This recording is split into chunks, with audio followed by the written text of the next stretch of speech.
Yo, salute to everybody already here in the building, man. You guys, we're trying to make sure this thing works. We're in the hotel. I know the Wi-Fi is not too good. We're out here in Cincinnati, Ohio. Salute to everybody here in the building, man. Wipe them feet, man. Hit them thumbs up. If you are not subscribed yet, make sure you hit that subscribe button. Stu's in the background talking to Derek Burgess.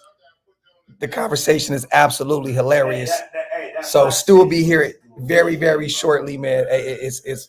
I wish you guys could be a fly on the wall for this conversation. It's absolute comedy. You know what I mean? But salute to my guy AP DDT, man, on becoming a member. My dog, I know you've been a member. You probably renewed. Salute to you, man. Salute to everybody here in the building, man. If you want to become Green Dot Gang, hit the link. It's pinned up top. It's one of the best ways to support what we do over here at OLV, man. Let me see. Yeah, Samuel, we had to see this shit show in person, bro. Yeah, we had to see it. Yo, Stu, real quick. Stu, come here real quick. Come here, real quick. Just say what's up. Everybody know what's up. Real fast. We here. Burge, man. Hey, appreciate. Hey, what's up with it, bro? What's happening with it? See? We live right now. We doing our podcast, man. We got Derek Burgess on the phone, and he telling us some funny ass stories in the Bay. So salute to Burge, man. Dude, one of the baddest motherfuckers I ever played with in my life. Yeah, man. Burge one of the ones. And Stu got his jersey on right now. This dude would sit and smoke cigarettes in this fucking. Hey, Burge, was they Newports? Nah. I've been quit smoking them motherfuckers. I was smoking American Spirits by then. Oh, shit. The American Spirit joints? Bro, dude, he would be in his super sport Chevy truck before practice smoking fucking. They still lighting shit up. Bro, I'm like, Burge. He's like, I'll catch you in a minute. Oh my God. Yo, salute to our guy, man, Burge in the building. Salute to everybody here as well, man. We got to talk about this game. I couldn't wait till tomorrow. What Burge say? Nah, he's talking. Okay. Nah, but man, we got to talk about this game, man. You guys. Hey, so me and Stu were there live. Bro, we have a lot to talk about, a lot to unpack. I'm gonna let everybody pull up real quick. Salute to Spivey, my dog, gifting 5 OLV Raiders Network memberships. Salute to my brother, man. Thank you so much, Kevin Nash of Shieldmore, my guy. Appreciate you, brother. And also, man, salute to Chris Redfield on also becoming a member. My dog, I appreciate you so much. I don't think you guys realize how much that means to me, man. The team is so ass right now. And I understand a lot of people are falling off right now, not want to watch content and all that good stuff. So I just want to say I appreciate everybody that still supports the channel, even though our team is bad right now. You know what I mean? So, emotional facts. Salute to the Panthers and Titans. They did what they were supposed to do. And DC went out there. Did you guys see the exchange with Michael Thomas on Twitter? Michael Thomas went in on Derek Carr. Hilarious. Yeah, love you, bro. Salute. Hold on, let me see. Real quick. Yeah, Burge is cool as fuck. You see it? Yeah, you got the Burge on. The reason he reps 5'6" because Lawrence Taylor. Word? Yeah. Okay. What Burge stay at now? Oxford, Mississippi. Oh, he's still down there. Yeah, we're Ole Misses. Okay. We got to talk about this game, you guys. Yeah. Stu, pull up that chair. Fuck. Move that shit. Just throw my shit off the chair, bro. Come on, pull up. Let's talk. Salute to Jose. Yeah, hey, bro, you guys, we were literally on the sideline, and then we sat with the Cincinnati Bengals family during the game. And to be real with you, bro, it was so sad because they felt bad for us. They did. They felt bad for us. Like it was like this is how bad it is right now, you guys. This shit is bad. It's terrible. But I'm gonna tell you right now, dude. No, Ritter, when he got warmed up, bro, sling, touchdown. Oh yeah. Yeah. And well, there was some tough. There was some bad. He was just warming up, bro. Well, the O-line was shit. The O-line was not a lot. They were in his lap right when he was hiking the football. And Gutter, bro, me and Stu both fucked up right now. Hendrickson was. Oh, Trey was out there balling. You gotta block him. Trey was out there balling. You gotta block him. Yeah. You guys, how do you not block him? Bro, he's a tough guy to block. It's one of the best edge rushers in the league. I thought he was. Look, we lost Colton Miller. The way he came through, like. No, I know that, but we lost Colton Miller, right? We lost Andres Pete. We lost, bro. That O-line was in a shuffle all game long. Bro, we lost so many guys on that O-line. Dylan Parham didn't start, which I'm totally shocked about, right? Thayer Mumford, I don't know what the fuck going on, but I got to say this. That was a beautiful pass from Desmond Ritter to Brock Bowers at the end of the game. Beautiful. Here's what I love, though. Beautiful. He moved the pocket. Definitely. Sink. If Desmond has time, see, this is the thing that I don't think people realize. That team that he played for in Atlanta, when he threw 12 picks and had 12 touchdowns, that O-line was not good. Garbage. That O-line was bad, you guys. Yeah. If you can protect Desmond Ritter and give him a little time, he may be able to work some magic. And I'm not saying that Desmond Ritter's the guy at all, like by any means. But we went over there, right? You guys can, I'm telling y'all now, we're on the sidelines. Yeah. You can see the difference between Gardner Minshew and Desmond Ritter. That dude was big as shit. Dog. I don't think you guys realize. He looked like fucking Brock Bowers, bro. Like dead ass. He looked like Brock Bowers. I was like, yo, what the fuck, cuz? Yeah, man. Like, it was crazy. Salute to AP, man.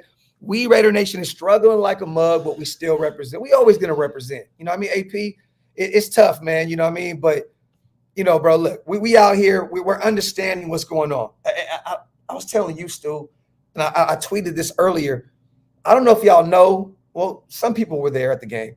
Bro, AP and Mark Davis talked for 30 minutes when we were over there. And they were nobody looked worried. They looked unbothered. It looked like this is a situation that they understand. So what I'm thinking about that is he might be a snake oil salesman. Oh, it looks like that for sure. Right? Like he's gassing Mark Davis up and they feed him some bullshit. Well, and the fucked up thing is Mark will buy it. Because Mark's such a good dude. Yeah. He's such a good, you know Mark personally, bro. Yeah. Like, we seen Mark today. Hey, we were like, Mark. Yeah. Hey, you almost got kicked out, bro. That dude's still looking for you right now. He was on your ass, bro. No. Still almost got kicked out the goddamn game today, man. It's insanity, man. Salute to the greatest name, Dixon Cider. Love it. We're the worst team in the NFL. Drink up, love, Stu. We're definitely drinking for sure. What we got right now, bro? One of the worst names though is the guy from Cincinnati. What was his name? The worst fucking name. Stalker? No. Active player? Yeah. That was there today? Yes. The worst name in the whole history of Stutter? No. What the fuck was his name? I don't know, bro. Salute the tight end. Tyler Seifert? No, not Eifert. It wasn't Mike Gesicki? No. The other kid, the one that, bro. Coplin or what? What the fuck? Man, fuck. I'm fucking drunk, bro. I don't fuck. Yo, salute the Trip. Why do you think Antonio, damn, I ain't gonna say that. Sorry, I mean Pierce decided to punt the game away again? Will he ever learn? I'm gonna be real, Stu. Let's keep it a buck. Yeah. Does this look like it was Drew Sample? Sample. Yes. Sample. Salute to Tim. Worst last name in the history of NFL. Drew Sample. Yes. Sample. Fuck him. Game management, right? Game management, Trip. That is a situation where I don't know if you guys are really familiar with Sheldon. He's the game management coordinator. Terrible. And Stu, bro, AP relies heavily on this guy, and he listens to him over and over again. Yeah, but doesn't AP drive a old school like car or whatever? Doesn't AP drive like an old school car? Right? Yeah, That's his hardest. That's it's cool. 6-4. It's 6-4. Yeah, That's cool. It was crazy. We lost by 64 points tonight. Yeah, Yeah, it's crazy. But Trip, man, I'll say this, man. Driving that bitch. At this point, I don't think that realistically, dog, like this team is trying to win football games. I'm gonna keep it a buck because they are. I don't know, bro. We're sustaining so many injuries. AP smiling on the sidelines. Did you guys see the presser? AP was smiling, laughing like nothing. I don't like that. Bro, we're 2-7, bro, and people traveled out here and spent a lot of money to watch this fucking game. Charlie Jones. He didn't play. What the fuck? No, we're fried, y'all. We are definitely fried, man. No, we're not. Come on, yeah, we're fried, bro. But I don't know, Trip. I just feel like these guys are playing it safe over and over and over again, and it's just disgusting, man. Salute to Spivey. Salute to Stupak. Salute to KC as well. You think AP Davis know we need a quarterback? And they say, oh, yeah, definitely. I mean, bro, you can't. It doesn't take any rocket scientist to understand that we need a quarterback. And I think that they realize we need a really good one. You know, the sad thing is, you guys, this is the thing that fucking sucks, dude. The AFC sucks this year. If we were mediocre, we can find the playoffs. That's the thing that fucking sucks, bro. There's so many teams that are 2-7 right now. It's absolutely like I couldn't believe how many I saw. There's like 10 teams that are yeah, bro. It's bad. It's bad. It's sad because if we were just an okay middle of the pack team, we could find a way into the playoffs this year. And salute to my brother Hammer in the building. I see you, bro. Hey, salute. Hammer. Yes, my dog put on a great show over there today, man. Hell Salute yeah. to my brother, man. Holding the fort down with the watch party. My brother, if you guys aren't subscribed to him, man, what are y'all waiting on? Hit that subscribe button. Salute to Cincy. You know what bugs the shit out of me? When our players talk about Antonio Pierce, they say AP, not coach, or coach AP. Wait, hold. What do you think about that? Read that. He said, when our players talk about Antonio Pierce, they say AP, not coach or coach AP. That's a problem. They call him AP. That's a problem. It's a friendly type thing, right? You ever heard me fucking Never. Well, Robbo, never. You always call Robbo coach. Or Chuck Pagano. Oh, bro, coach. Look, last night, you guys, we talked to Robbo. Salute to Robbo because he got his tickets to be on the sideline and all that. Salute to Rob Ryan, one of the GOATs out there. And we wanted to kick it with him last night. He refused to come out of his room. He was like, fuck y'all motherfuckers, I'm going to sleep. But the thing is this, Stu, OG, respects him. Coach, love you, coach. Love you, coach. Never call him Rob. Never Rob, never Ryan. No, none of that. Always calls him, hey, coach, love you, coach, so on and so forth. So, that's crazy. I didn't know that. Yeah, man. Yeah, it's a problem.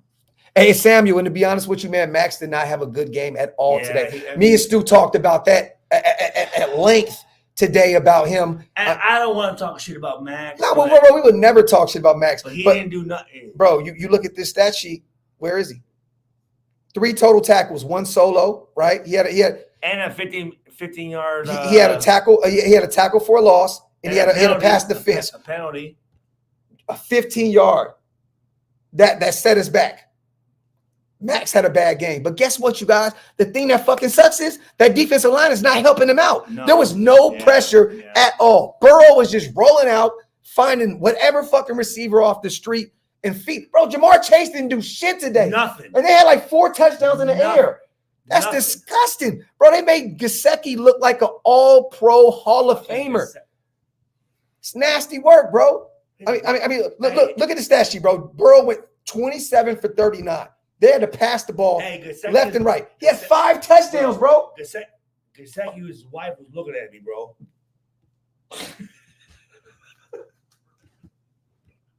That's true. She was, bro. No, she was. I'm dead. Yo, but she's like, yo, you big. This thing, you stupid, bro. It's sad, man, to look at this, right?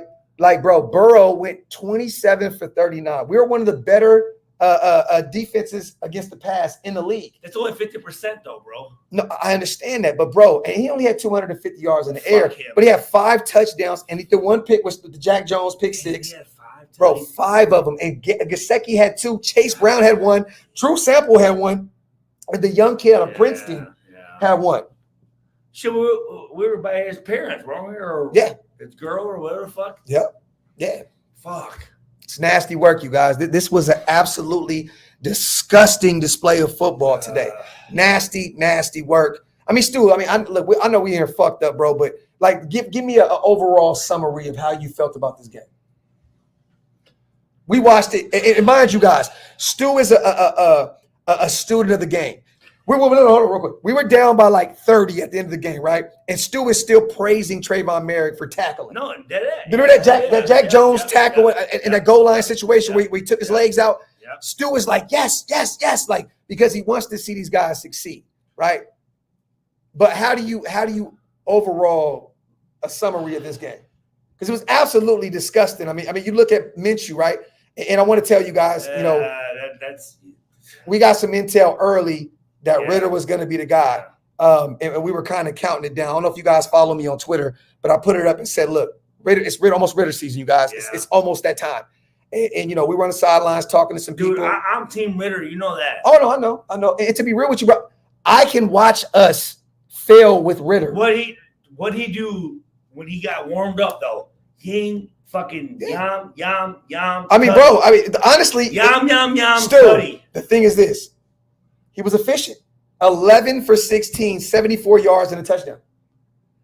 And his offensive line wasn't even blocking. Oh, no, bro. He was getting absolutely cooked. Yum. Yeah, he was getting destroyed. I mean, bro, he was hiking the football. JPJ, boop. They're on his lap immediately. Yeah, they were on his lap immediately. It's nasty work. You know and he was big as shit, bro. Yeah, that's a big kid, bro. That's a big kid, bro. Hey, we're on the sideline like, yo, Red, like, yeah, bro. Did you see? No, he ran past us on the sideline because he went to the crowd. I think his family was in the building because he went to Cincinnati, you guys, and his family was in the crowd. This dude ran by us. Dog, he looked like he was 6'5". Huge. Yeah, Stu is 6'3", 6'4". Yeah, no, I mean, he was. I'm like, yo, that's a big motherfucker right there, bro. Yeah, he's a big dude. Hey, he can throw that thing. So It was a bad. Again, you saw what he could do in that last. Again, it ain't garbage time. It's not garbage time. It was like 3 seconds. Throw it, bam, quick slants. This is the thing that kills me, Stu. Right? Once again, you're playing against a terrible defense in the Cincinnati Bengals. You guys, we had 60 rushing yards. 60 rushing yards. Hold on, though. That's disgusting. But Luanarumo, that's his defense. No, but what I'm saying is there's a lot of injuries. They have no corners. Bro, we should have been able to throw the football all over this team. Terrible. All the fans, you guys in the building kept stating, we need corners. You guys are going to throw the football all over us. Yeah. And what happened? It didn't happen. Yeah. Gardner had not one touchdown. Not one. That's nasty work. That's disgusting. And, bro, we had 60 rushing yards on this terrible fucking defense, bro. That first drive, right, Luke? Oh, but we know this. We talk about these scripted drives. Yeah. That first drive from Luke Getsey always looks phenomenal, and then it's shit. Because we walked down that bitch gutty. Easy peasy. Yeah. Easy peasy. Alexander Madison all over the place. Yeah. You know what I mean? Ripping and running. But once again, you guys, we get away from fucking Brock Bowers. That was stupid. But by the fourth quarter, I believe that Brock Bowers was only targeted 3 fucking times. That's very stupid. Bro, you have your best option on the football field, and you target him only 3 or 4 times by the fourth quarter. Outside of that touchdown, I think he was only targeted 5 times. Yeah. That's disgusting. Salute to Jacoby. Jacoby had a great game. Phenomenal. He had over 100 yards, 8 receptions. He averaged over 13 yards. You know what I mean? A reception. He was targeted 11 times. He caught the ball 8 times. Yeah. But Brock was targeted 8 times because a few of those came later on with Ritter. And then he had that touchdown, at the end of the game, which definitely helped my fantasy football team. That was dope, though. Oh, that was beautiful. That was a beautiful pass. He was wide open. Hey, yes, gorgeous. But Brock Bowers had 5 receptions for 45 yards and a touchdown. But he averaged 9 a clip, still. But he averaged 9 a clip. How the fuck you get away from him? Should have 10. Sure, Yeah, man, it's nasty, bro. This is disgusting, dog. It's disgusting. Cedric, bro, he said, you chumps really flew out to this game. I flew out to see my brother. I flew out to hang out with my guy. Yeah, I drove. Yeah, get some content and hang out with my bro and see some of our He guys. said chumps? He said chumps? I think it was just fucking around. Watch your fucking mouth, motherfucker. Chumps? Yeah. That's crazy. You chumps. If McDaniels didn't get a pass, AP doesn't either. Who's McDaniels? Josh High Stakes McDaniels, baby. The Patriot way. Are they really bringing him back up again? I mean, he's the That's one. Crazy. He's the one that hired AP. Did he really? Yes. He brought him in from Arizona State as a linebackers coach. That's crazy. He hired his replacement. Wow. Nasty work. Salute to everybody here in the building. But That's crazy. yeah. He hired him. I couldn't even get a job. Yeah. That's crazy. Even at fucking Purdue, Nope. where you're the fucking leading interception leader of all Nope. time. Ask nasty work out here in the streets. Ask Rod Woodson. He say, can't even do it. Yeah, man. Salute to AP. He says, Stu is on fire, baby. Salute to everybody in the building, man. Wipe them feet, y'all. Hit them thumbs up if you're not subscribed yet. Actually, someone tonight said they came up with me, go like them feet. I'm like, yo, what the fuck? Yeah. Hey, salute to all the guys. Hell yeah. That we got kidnapped in Cincinnati today. Yeah, no, we did, and we went to a bunch of clubs and salute to all of our guys that supported us. I don't know what the fuck happened, bro. I just know, bro, like, yeah, we was cooked out here, man. But Cincinnati definitely showed us a lot of hospitality. We're like, yo, I guess we'll just go where the fuck you're going. Oh, I got to tell this story real quick, though. What? So first and foremost, who we kicked with last night? We kicked it with New York Pete. Yes. Right. And Pete has been in the organization for 27, 28 years. Right. Yeah. And he's the guy that does like all the dirty work. Like he handles all the dirty work in the organization. Right. You know what I mean? And we got a chance to chop it up with him and kind of kick game with him a little bit and talk about, you know, I'm not going to go into detail what we talked about, but I'll just state that, man, he's such a good dude. We were talking about him right before we pulled up. Yep. So it's fucking crazy that we seen him. But I have to say this. I got to tell the story. So salute to my guy, Levi Damien. No, bro. Remember we were driving and I stuck. So I'm driving the Audi, right? I'm driving Stu's car. Stu, and salute to our brother, Johnny Morant, former Raider as well. Hey. My brother, we love you, bro. We're driving in downtown Cincinnati and Levi Damien, beat writer, salute to my guy, you know, was walking. Remember I stuck my head out. I said, yo, Levi. Yeah. I said, where the fuck, where is that tonight, bro? Yeah. Bro, Levi looked at me. Remember he said, and he turned around and started walking. Yeah. I said, yo, what the fuck? Where's it at? And Levi just kept, I said, yo, it's Graphk. He said, oh, shit. Yeah. So I DM'd him on Instagram. He was laughing. He's like, bro, I thought it was you. I just didn't know. Salute to Levi. We're in a weird city. He don't know the fuck. You know what I mean? But that shit was absolute comedy. Salute to Levi Damien. We were just chopping it up on Instagram. I will say this, though. Cincinnati, all the fans were cool as shit. I mean, they didn't say nothing to us. They can't. They never won a championship. Every team that I went to in like Tennessee, the Titans fans are the funnest, coolest motherfuckers in the world. Ever. Bro, good. Congratulations. You guys won. You guys deserved it. I'm like, what the fuck? I'm like, bro, wish I would say congratulations to you bums. That's some corny shit, though. Yeah, it's nasty work. But these guys were really cool. And I love the fan base out here, man. These guys really fuck with their team. It's a small city. They really, bro, that who they shit is real. I don't like that who they shit. They kept playing that shit over and over and over and over and over. But, bro, because they kept scoring over and over and over and over and over. Motherfucking Joe Burrow threw 5 touchdowns. Did he really? 5. Fuck Joe Burrow. That's disgusting, bro. It's nasty work. Salute to AP in the build. I appreciate you, brother. I'm gifted 5. Fucking Joe Burrow. Ohio State. He couldn't make it at Ohio State, so he had to dip down to LSU, man. Fuck him, man. Trying to dye his hair like Eminem. You know, I know why. To dye his hair like Eminem and shit. I know why you're saying that. What? Because he left the Big what? 10? Yeah. You a Big 10 biased ass motherfucker, bro. Facts. Hey, I love that. Paper Chase says Burrow threw 6 touchdowns with the Jack Jones pick 6. Oh. Well. And see, the Raiders do this to us all the fucking time, Stu.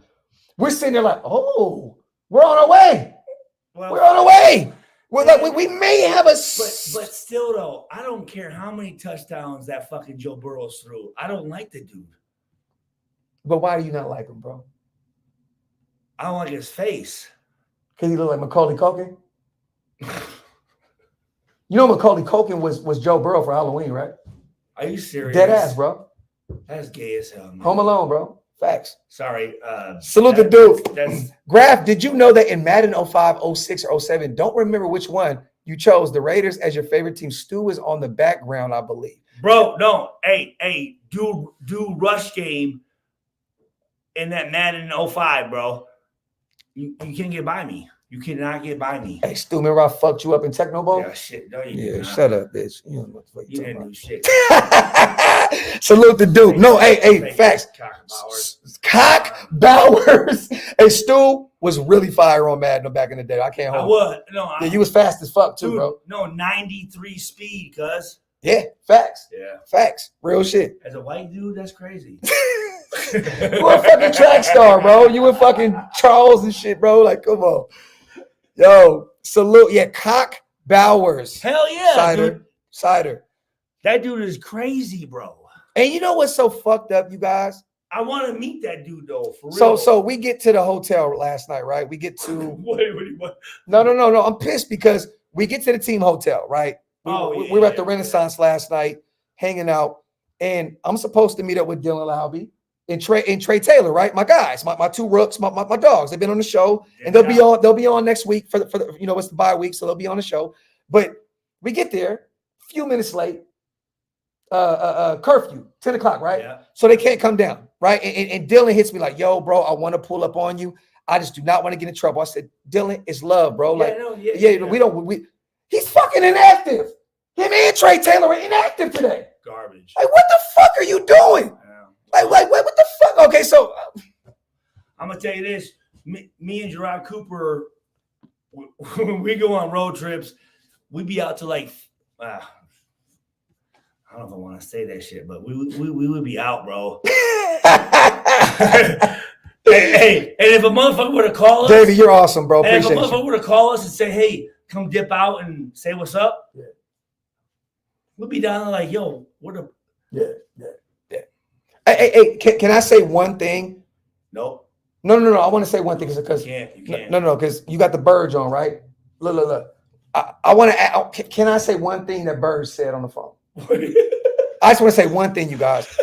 Derek Burgess is one of, in my time, right? One of the better. Led the NFL in sacks. Yes, right. 05 and 06. Bro. Bad motherfucker, bro. Stu said, yo, you watched the game today, Burge? He said, Stu, why you be watching that shit, bro? These motherfuckers is cursed, bro.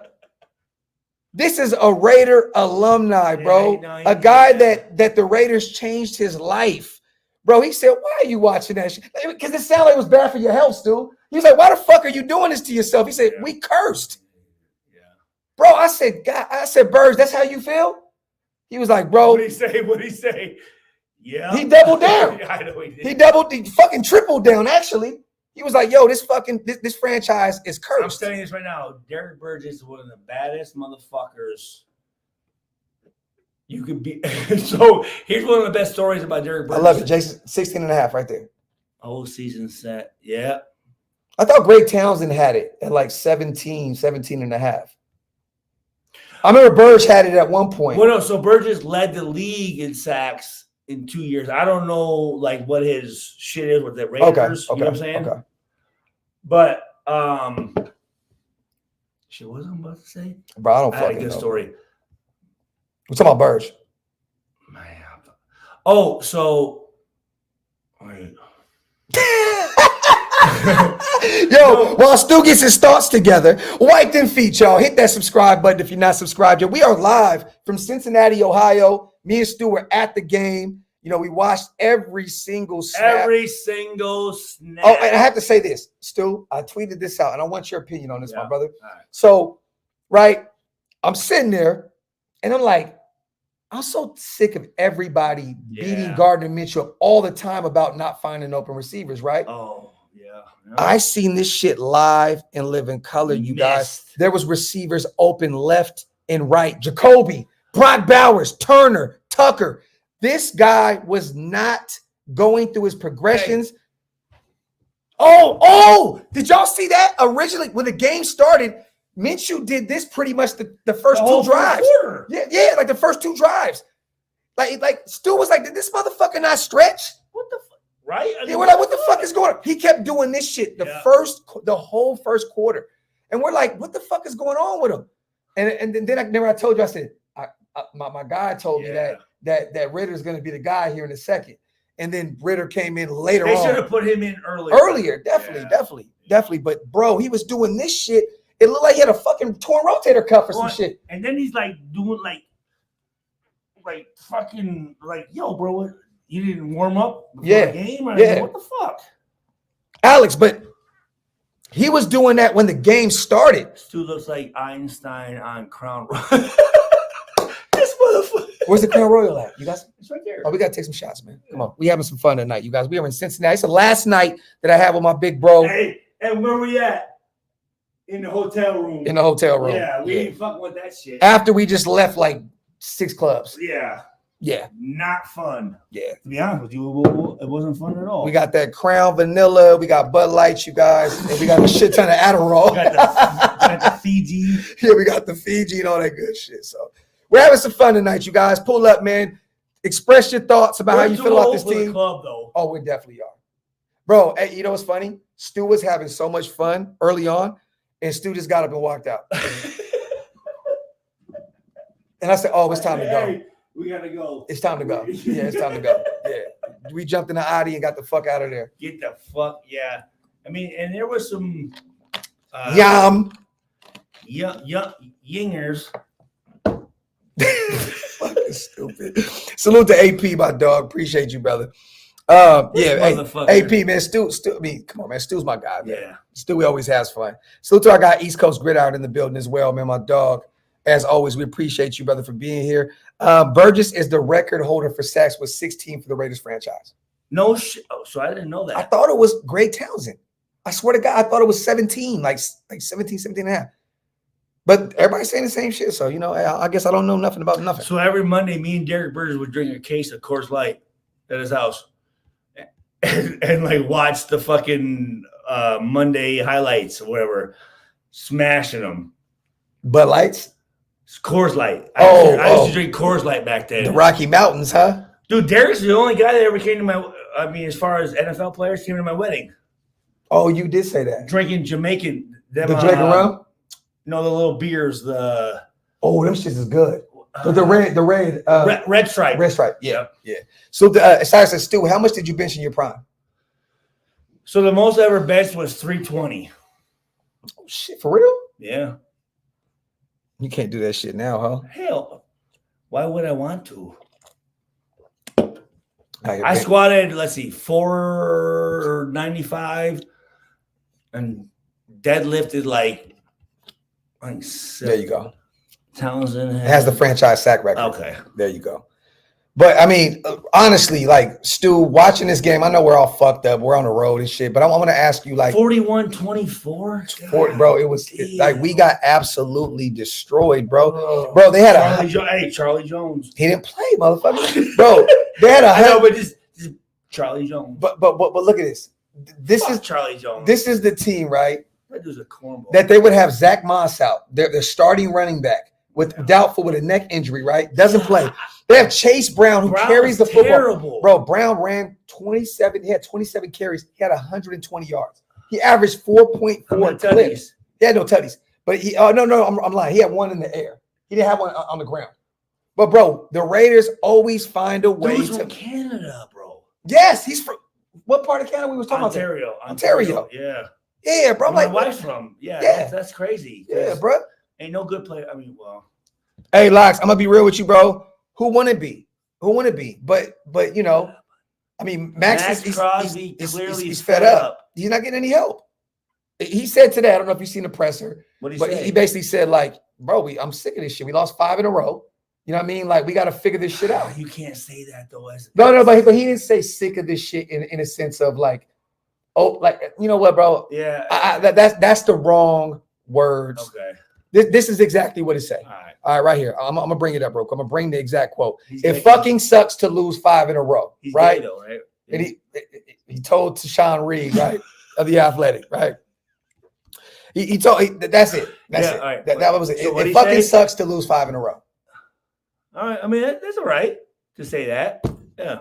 I mean, That's all right. what else can you say about this shit? Nothing. Right? I mean, he needs to start calling motherfuckers out. Yeah.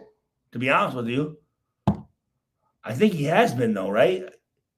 I mean, let me say this: he's a leader in the locker room. He definitely pulls people up, and he's that motivating presence. But like right now, it's the point where you got to be on their ass. So I'm just thinking of like what Warren Sapp and Burgess used to do. Like if you were doing some dumb shit, they would be like, "Yo, what the fuck's going on, bro?" Yeah. And I'm just thinking, is. But once again, right? We talk about this. It's a different game I know, now. You're right. It's a different game. It's not the same. The football that we grew up on. Right. One positive. We talked about this. Bennett held chase for 43 yards. No bro, Jacorian Bennett is going to be our lockdown guy. Q. He's a baller, bro. Yeah. He is a baller. Like Jacorian Bennett was balling. And you know what? Jack Jones had a rough game. He made up for that pick 6. He made up for that goal line situation. Really, chop that boy legs down. How many times did he beat today? Oh, he got cooked. When? He got cooked, bro. When? Jack Jones got fried. When? Bro. Let me see. Hold on. I'm gonna bring up this. I'm gonna. Let you know me what? see. No, I want to show you some tape. But Jack Jones got fried, bro. No, he did not. He did it? No. Oh, Let me see. Come on, Let me see. bro. Show me. Jack had 4 total tackles, 4 Yeah. solo. He had 2 passes defense, and he had a touchdown. Yeah. Which was the pick 6, Pretty right? good. No, definitely, bro. I'm not beating Jack Jones up, but he was getting cooked in coverage, bro. Show me. You can't. Who they score on? 5 touchdowns. Who they score on? Was it Jacorian? Their house went down with an injury. Diablo. Oh, Diablo got cooked. He sucks, man. Yeah. He sucks. He's so annoying, man. Yeah, he definitely. And the only reason I'm saying that is because he put himself out there in the interviews calling other motherfuckers out. Yeah. That's the only reason I'm really hard on him. Yeah. No, that was some bullshit. He had no right to do any of that type of shit. At the level you play, it's crazy. You got to be careful. Hey, if you're going to call. Q said Merritt gave up 1. Did he? Yeah, he probably did. He's been a He's blessing. been playing better. He's been a blessing in disguise for us. He's been playing better, bro. Palomal had a good game. And you know I've always been hard on Moray. Yes, you have. He's been playing better, bro. Yeah, you have. And Palomal is always our probably most consistent player we have. Bro, he's one of our better downhill tacklers. Yaman, dude. Yeah. He's one of the ones. I really never seen him fuck up, to be honest with you. I've never seen Palomal really take a wrong angle, anything. No. But that's why I say don't pay Merrick, bro. Just let him move on. See what you got with Trey Taylor. And see what Oh, okay. See, my personal opinion is go pay Javon Holland. Trey Taylor, the kid out of Miami, who plays for Miami right now. He's a baller. Bring him in and move on from Merrick because safety. He's a safety. Oh, bro, he can play in the nickel. He can play on the outside. This kid is a baller, bro. Baller. He'd be phenomenal in Graham's system. Well, I mean, Peyton, I agree. Paul is definitely a future starter for sure. Oh, dude, fuck. For sure. It's not even close. Darnay Holmesberg gave up 1. Who did? 30. You kept saying, who the fuck is 30? Well, what I tell you, Mr. Liability. Yeah. Mr. Liability. Yeah. Salute to Coach. He says most average squatter was 315. Sad because these IG fitness chicks are doing way more and no, they're not juicing. Salute to my guy, Coach, man. Salute to Esco in the building as well. Appreciate you on the $5 holler. Stu, you were a dog when you played for us. A straight hitter. Thank you. One of my all-time favorite safeties we had. Wish I still had a Schweiger jersey. You know what, Esco? Thank you. Esco, we can make that happen. So, to be honest with you, actually, there's been an uptake in Schweiger jerseys. Uptake? Yeah. Uptake. Yeah. Uptake. Yeah. I mean, hey, man, hey, bro, you lit. You kind of a factor in this realm, bro. Dirty 30. Dirty 30, bro. I had my shit on yesterday. Hell yeah. Hey, you know what's funny? Pete even said, I fuck with that. Pete looked at me and said, I fuck with that. Hey, New York Pete, bro. Yeah, man. Salute to Esco. We can work something out, brother. We can definitely get you a Stu jersey for sure, bro. Salute to Noon as well. And Van City, facts. Javon Howard is from Canada, but he grew up in Oakland, and he grew up a Raider fan. So there's that. That's a good question right there. Stu, what's one piece of advice you would give to our young safeties? Ooh. Don't do meth. Well, that's one. Yeah, I mean, I think that's kind of, that's kind of understood, right? Don't drink Coors Lights. No, I'd say practice hard. But what does that entail? So put yourself under duress at practice, right? So I used to wear like the sweatsuits, so at practice I was like under duress, right? Mm-hmm. Uncomfortable. And then I also used to do like scout team and stuff, right? And the best thing you can do, man, is watch film, bro. Watch film. Yeah. Watch film. And I feel like Palomino knows that. His brother's bloodline. Yeah. His uncle is fucking one of the greatest. Troy Polamalu.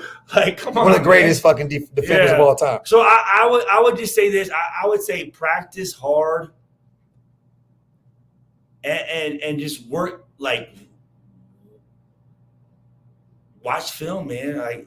Really, there's no substitute for knowing formations down a distance. See, bro, that's what I love about our shows when you in your bag. Yeah. When you talk about all that shit, because you actually love it. You go into detail with that type of shit. See, I don't hear these kids talk about that shit the way they don't. You can tell you're in love with the game. And the reason I do that is because of Warren Sapp, Charles Woodson, Derek Burgess, Willie Brown, fucking Rob Ryan. Yeah. You know what I'm saying? Because those guys, if I didn't know what the fuck I was doing out there, they'd be like, bro, he ain't playing. Yeah.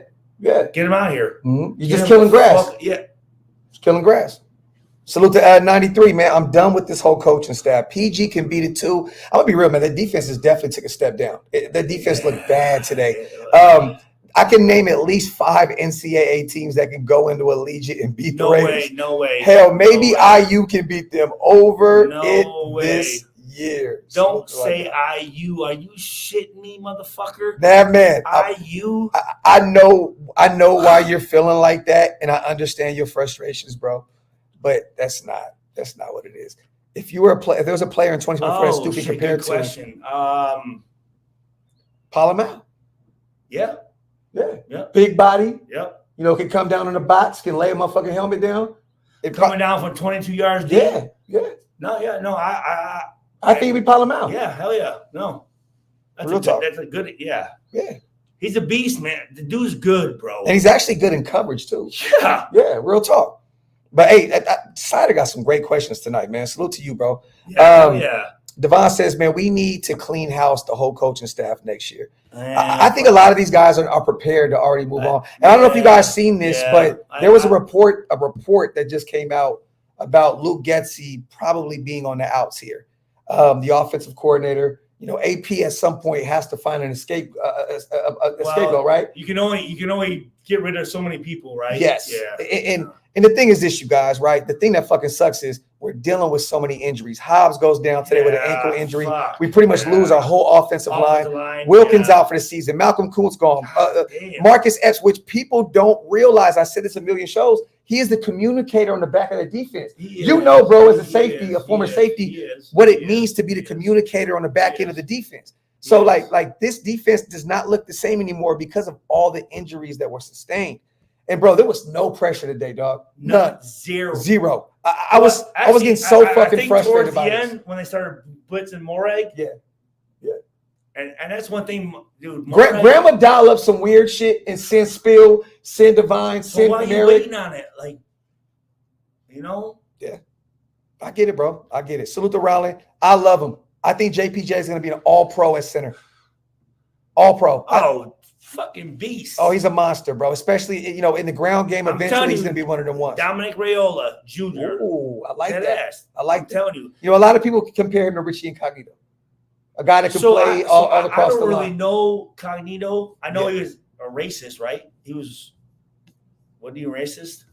There was a lot of weird shit that happened with him. Right. But let me say this. He works tight with the Raiders now. He works with the O-line. He's in the building. Is he really? Oh, yeah.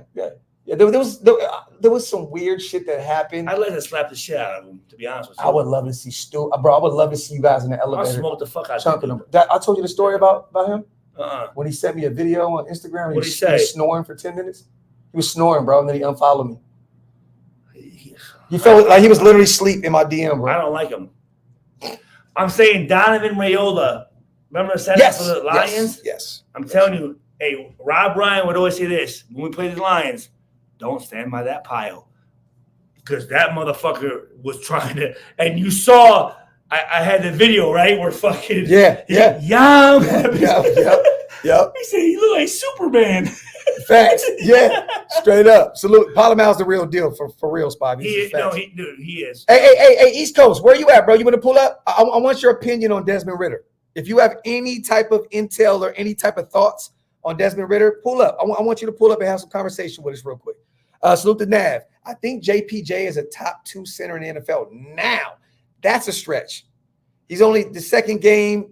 That's a stretch. Nav, I want to agree with you because how much I love JPJ, but I can't do that. I can't because the rest of the O-line is making his job more difficult. They're not blocking. Quarterback's going down. I mean, how many times these guys get sacked today? I think Minshew went down once. Ridder got sacked 4 times.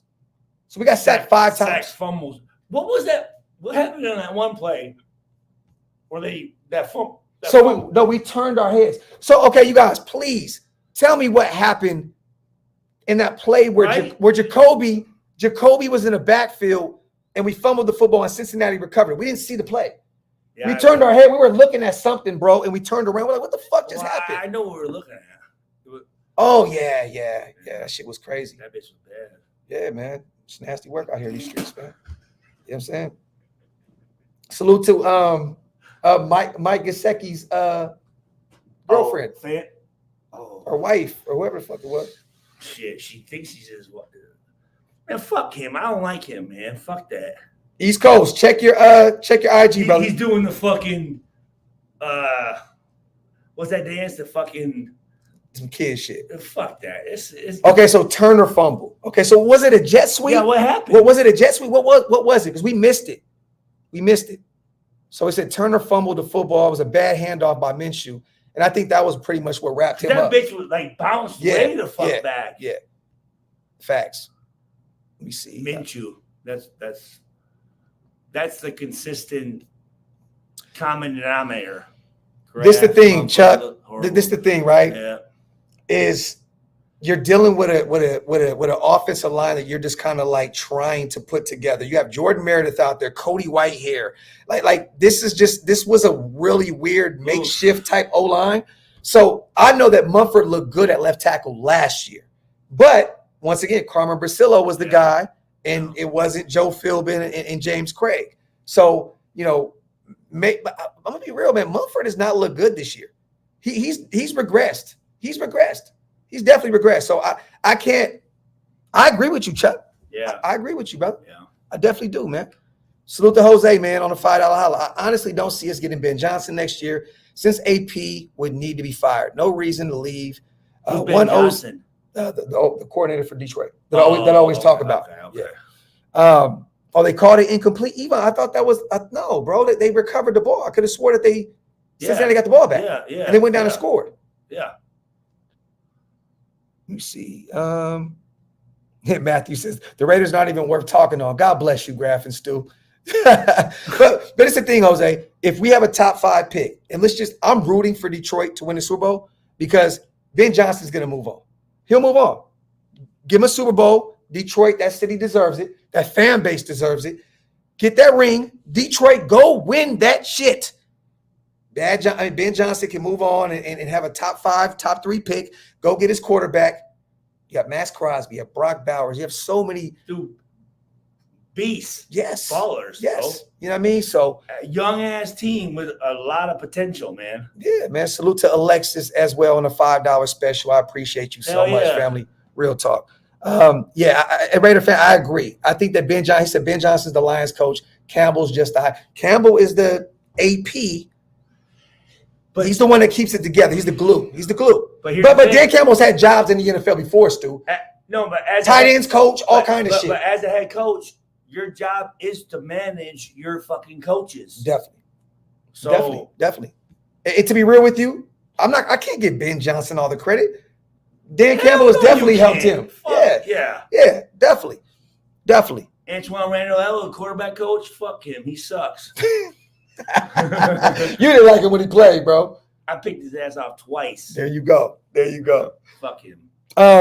Give me, if you had to, Stu, this was a disgusting. No. This was a disgusting game. It was 41-24. We lost. We got fucking absolutely obliterated. You know what's funny? I put on Twitter yesterday, I said if Luke Getsey doesn't score at least 24 points, and look what happened. We did. We scored 24 points. Yeah. We lost. Give some game balls if you had to. Three. Just three. Palmau. Oh, okay. So you're going to get Palomar. Carlson. Hold on. Wow. Okay. Palomar has 7 total tackles, 4 solo. Yeah. He had a pass to field. Okay. Yep. Okay. Cool with that. Palmau. Damn, Merrick had 13 total tackles. Merrick. Okay. So Merrick, Palomar. Our 2 safeties. And if you get a pick 6, you got to get a Jack game Jones. ball. Yeah. Okay. So let's do 5 then, because you got Jack, you got Daniel Carlson. AJ Cole was punting the shit out that motherfucker too, bro. Yeah, definitely. Jacoby. Brock. He had over 100 yards. Brock. Yeah. Jacoby had over 100 yards. And Brock had a few drops. Did he really? Well, he had that one drop that Gardner put it in his basket. It was a tough catch to make, though. Don't get it wrong. Give me 6. Give me Brock and Jacoby. Okay. I'll do this. I'll agree with you on a few of those guys. All right. Jacoby, definitely. Yeah. You know, Brock had a touchdown there with Raider at the end of the game. Definitely helped me in my fantasy. I'll give those 2 guys a game ball. You know what? You got to give Merrick one. You have to. Yeah. 13 total tackles, 8 solo. He also had a half a sack. Yeah. I didn't even know he had that. He had a QB hit. Yeah. And I'm going to give Spillane didn't have a good game at all, really. Terrible. He wasn't. He ain't done shit in a minute though. I want to give Jacorian one because he was shut down on that one side. All right. But you know what though, man? Even though, like you said, I have to agree with you. Drop ball, yeah. No, but I have to agree with you, bro. Like, even though there was some plays where Jack left a lot to be desired, he had a pick 6. And then there was a few plays. Remember he pulled the sword out on the sideline against the Bengals after that? The chances of you winning a game when you have a pick 6 on defense, like. Yeah. East Coast, what up, brother? What's happening, man? How y'all doing? How you feeling, man? I can't complain, man. Another day of football. Yeah. Hey, your Jags got cooked too, huh?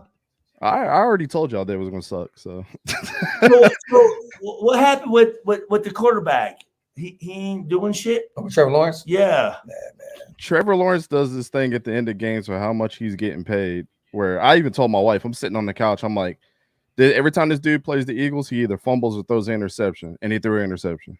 Damn. Right down the stretch. And we were going down the field, man. Like he was actually looking like a really good quarterback today, and got in front of himself, threw an unnecessary pick and double coverage right there in the end zone. And they were like at the 40 in enemy territory at the 45. I'm like, why are you forcing it? There's a minute and 50 seconds on the clock with 3, and we had 2 timeouts. Dante, I want to ask you this, man, because I know you love to evaluate quarterbacks. I know you're very familiar with Desmond Ridder out of Cincinnati. He's still young, 25 years old, right? I want to ask your take. You know, he came in today and you know, had to come in. It was a disaster. It was a garbage. It was garbage, right? But he came in 11 for 16. He had 74 yards in the air. That drive though. He had a touchdown. Yes, it was. He was sacked 4 times. The O-line was beat to shit. Terrible. Give me some thoughts on Desmond Ridder and how you evaluated him coming out of Cincinnati. I like the upside of Desmond Ridder for sure. I mean, he's got the height, he's got the arm.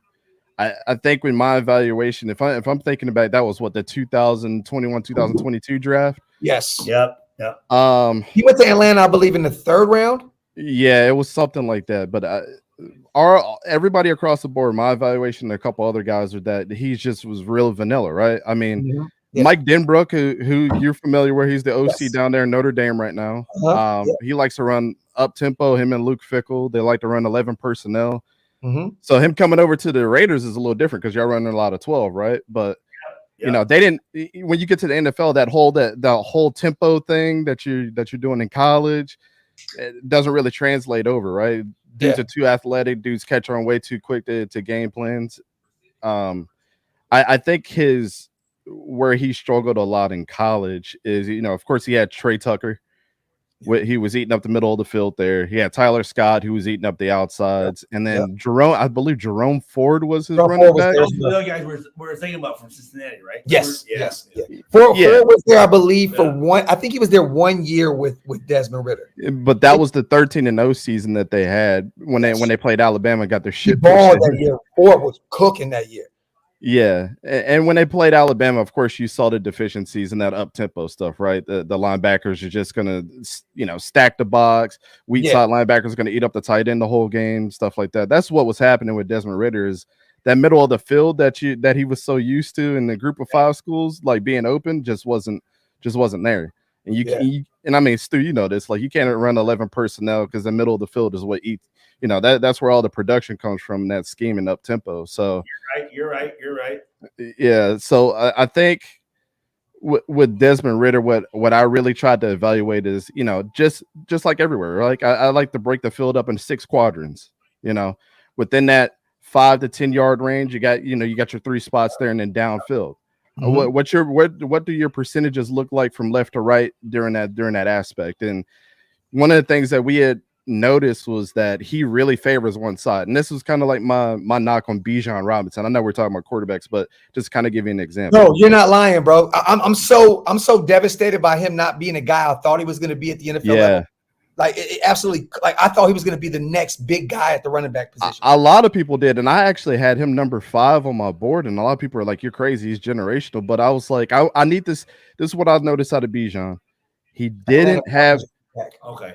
Yeah, he didn't have the production on the left side of the field like he did on the right side. So I don't know what it was. And when you watch him on film, he got real hesitant. Like one-on-one matchups, like for Bijan Robinson in college, one-on-one matchup, you should be able to win those all day. College, but, Texas.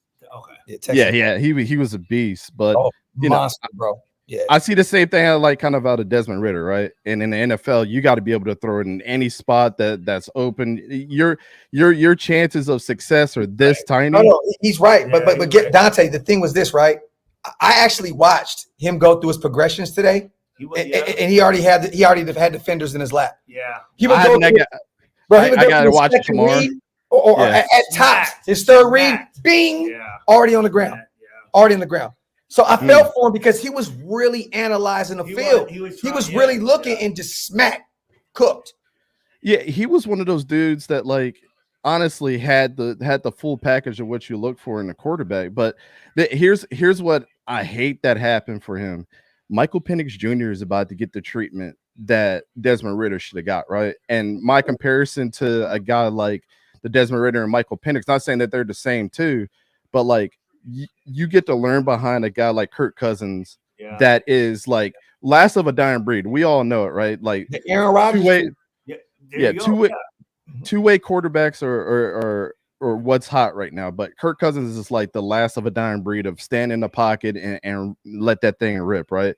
Yep. Desmond Ridder's kind of like that, but he gives you a little bit of mobility. But that's not. I mean, y'all probably saw it today. I haven't watched the film yet because it hasn't come out. But all 22, I'll watch it tomorrow. But I'm sure he's one of those guys that will sit there patiently, try to go through his progressions. He was. The only knock I had on him, and I don't know tell me if I'm wrong, Stu, was a few times it looked like he was just throwing the football at the ground. Like it was like he would target his receiver, and he had a few open guys. There was a few. I was Trey Hendrickson today. Was he causing havoc? Come on, bro. Yeah. Like this motherfucker had like 3 sacks, I think, today. He fucked us up. He was fucking balling, bro. Like unblocked, right? He had 4 sacks. Yeah. 4. Yeah. Oh, he had 4 sacks today? I think Chris Jenkins had the other one. All in the second half, too. Yeah. And you guys had 2 offensive linemen that got hurt today, too, right? But we had like 3. Yeah. So, I mean, your O-line was getting beat. So by the time Desmond Ridder came in there, they were already unmotivated to even block for him, probably. Yes, absolutely. Yeah. And at that point, we couldn't run the football. Yeah. Couldn't run the ball. So Desmond was out there pretty much just throwing the football around. And we were already down big, Dante. So it's like at this point, you got to go out there and just try and make something shake. Well, they should have put in the one running back instead of putting in fucking number 8. What do you mean? The running back, your boy. Amir Abdullah, they put him in. Instead of putting Amir Abdullah in, They should put Dylan. Yeah. He was inactive. Oh. Bro, they've had Dylan inactive over and over and over. Dante, we've talked about it. I know. Yeah, I've seen him and Trey just go inactive. Dylan. Mm-hmm. I don't know if you told Stu this, but we've been down at the Senior Bowl twice already, and this year, everybody knows the kid Quinyon Mitchell that came out of Toledo is playing for the Eagles, balling out right now. I told you, Stu. I was the first. Stu didn't like him. Stu didn't like Quinyon. I didn't either. He was kind of lazy on film to me. See, I don't know. The same shit. Oh, hey, Stu said the same shit. See, that was my favorite corner in the draft. I know you were banging the wall for that, but I'll tell you, Quinyon Mitchell, baby. I said the same. I said you said it, yeah, bro. We spent 2 hours in Indiana in your basement breaking down Quinyon's tape, and Stu was like, "I don't see it. I don't." I didn't either. It's kind of like he knew he was good, and I play for Toledo, so I'm gonna just take a couple plays off, and then when I really need to show up, I'll show my skill. I'll tell you at the Senior Bowl, Dylan Lobby burnt him like 3 times on a wheel route. Yeah. And then that kid, Luke McCaffrey, Christian McCaffrey's brother, Luke McCaffrey gave him that work, and nobody talked about it. They just wanted to ignore it. I'm like, this is not a good sign. Luke went to the Commanders, right? Yeah, he went to the Commanders. Mm-hmm. Yeah. Okay. Hey, real quick, salute to Noon, man. Graphk, if we get our quarterback one in the draft, what are we doing with all that cap space? Look, man, you got to take care of a few of you guys. You got to bring Nate Hobbs back. You got to look at Malcolm Kuntz and see what we're going to do with him, where his injury is, and where so on and so forth. Robert Spillane, you got to bring him back. There's a few guys that you need to bring back, but I'm personally going to pay for a wide receiver, bro. I'm going to go get. I was literally killing the Cincinnati Bengals fans today, saying T. Higgins is going to be a Raider next year. You know what I'm saying? Like they were like, go ahead. Surprisingly, they're like, take him. And I'm like, holy shit! But I'd probably pay Higgins. I don't want to spend big time money on the offensive line. I'd rather hit the draft because, bro, the way they reset the market last year, Dante, was insane, bro. Remember, I think Robert Hunt got like $100 million, bro, as a guard. That's fucking insanity, bro. Like, I don't want to pay that kind of money. It's only going to go up. So I'd probably bring in a receiver. I would pay Javon Holland whatever the fuck he wants to come in and be Javon Holland's my guy, bro. The NFLPA is going to have a tough offseason this year because of how many record-setting contracts that happen. I believe we're probably going to go on a strike here in the offseason. The last comment, though, they said, Stu, take a shot. Oh, there you go. Boom. So to that, man, I'm going to be all over it for the Lions to beat the Queefs in the bowl. If you think about it, that Lions defense still playing champ ball without Hutch. Crazy. And they just made a trade today for who was it? The kid from Cleveland. Oh, you're talking about Zadarius Smith. Yeah. So they went and got him a pass rusher. So, yeah. Hey, Dab, I'm telling you right now, I'm rooting for Detroit, man, because I want Ben Johnson to get the fuck out of there next year and move to Las Vegas. I'm start repping the Lions. Bro, you played for the Lions. You're from Detroit. I can't be fucking upset about it. So the Black Sales, us pushing AP out is bringing – bro. Stu, did you play with Dan while he was there? No, I did. Yeah. He was a fucking practice squad tight end. He was garbage, to be honest with you. Great coach. Hey, great coach. Great coach. All right? Well, he was some of the most garbage players make great coaches, man. You're right. You're right. The thing was, he went and identified his coordinators. They drafted correctly. This is what you're supposed to do as a head coach. Well, he set a president. Yeah. Like this is what we're going to do. This is what we're doing. Yeah. You know what I told Wasted earlier? I said this is where bro. This is where AP messed up. In my putting my high school coaching hat on, right? And if I was to get an offer in the NFL, I think he messed up because he didn't take the Dan Campbell approach. Like you couldn't bring in Cliff Kingsbury, which we all know what's happening with the Commanders, but Cliff Kingsbury is kind of going through the process where he's trying to work himself back, but he went back to college. And him and Caleb did really, really well. Last year USC just sucked, right? Yeah. Then he leaves and goes to the Commanders. Whoopsie do. So what did he do? Instead of going to college or like going to go grab a guy that's understands like the atmosphere, the RPO schemes are fairly new in like the last 15 years of the NFL. Yeah. Like, and we're taking a little bit of that from college and bringing it over. Why didn't he bring a young guys with him that are unproven to prove themselves instead of going to go get a failing OC and Luke Getsey, who's failed time and time again.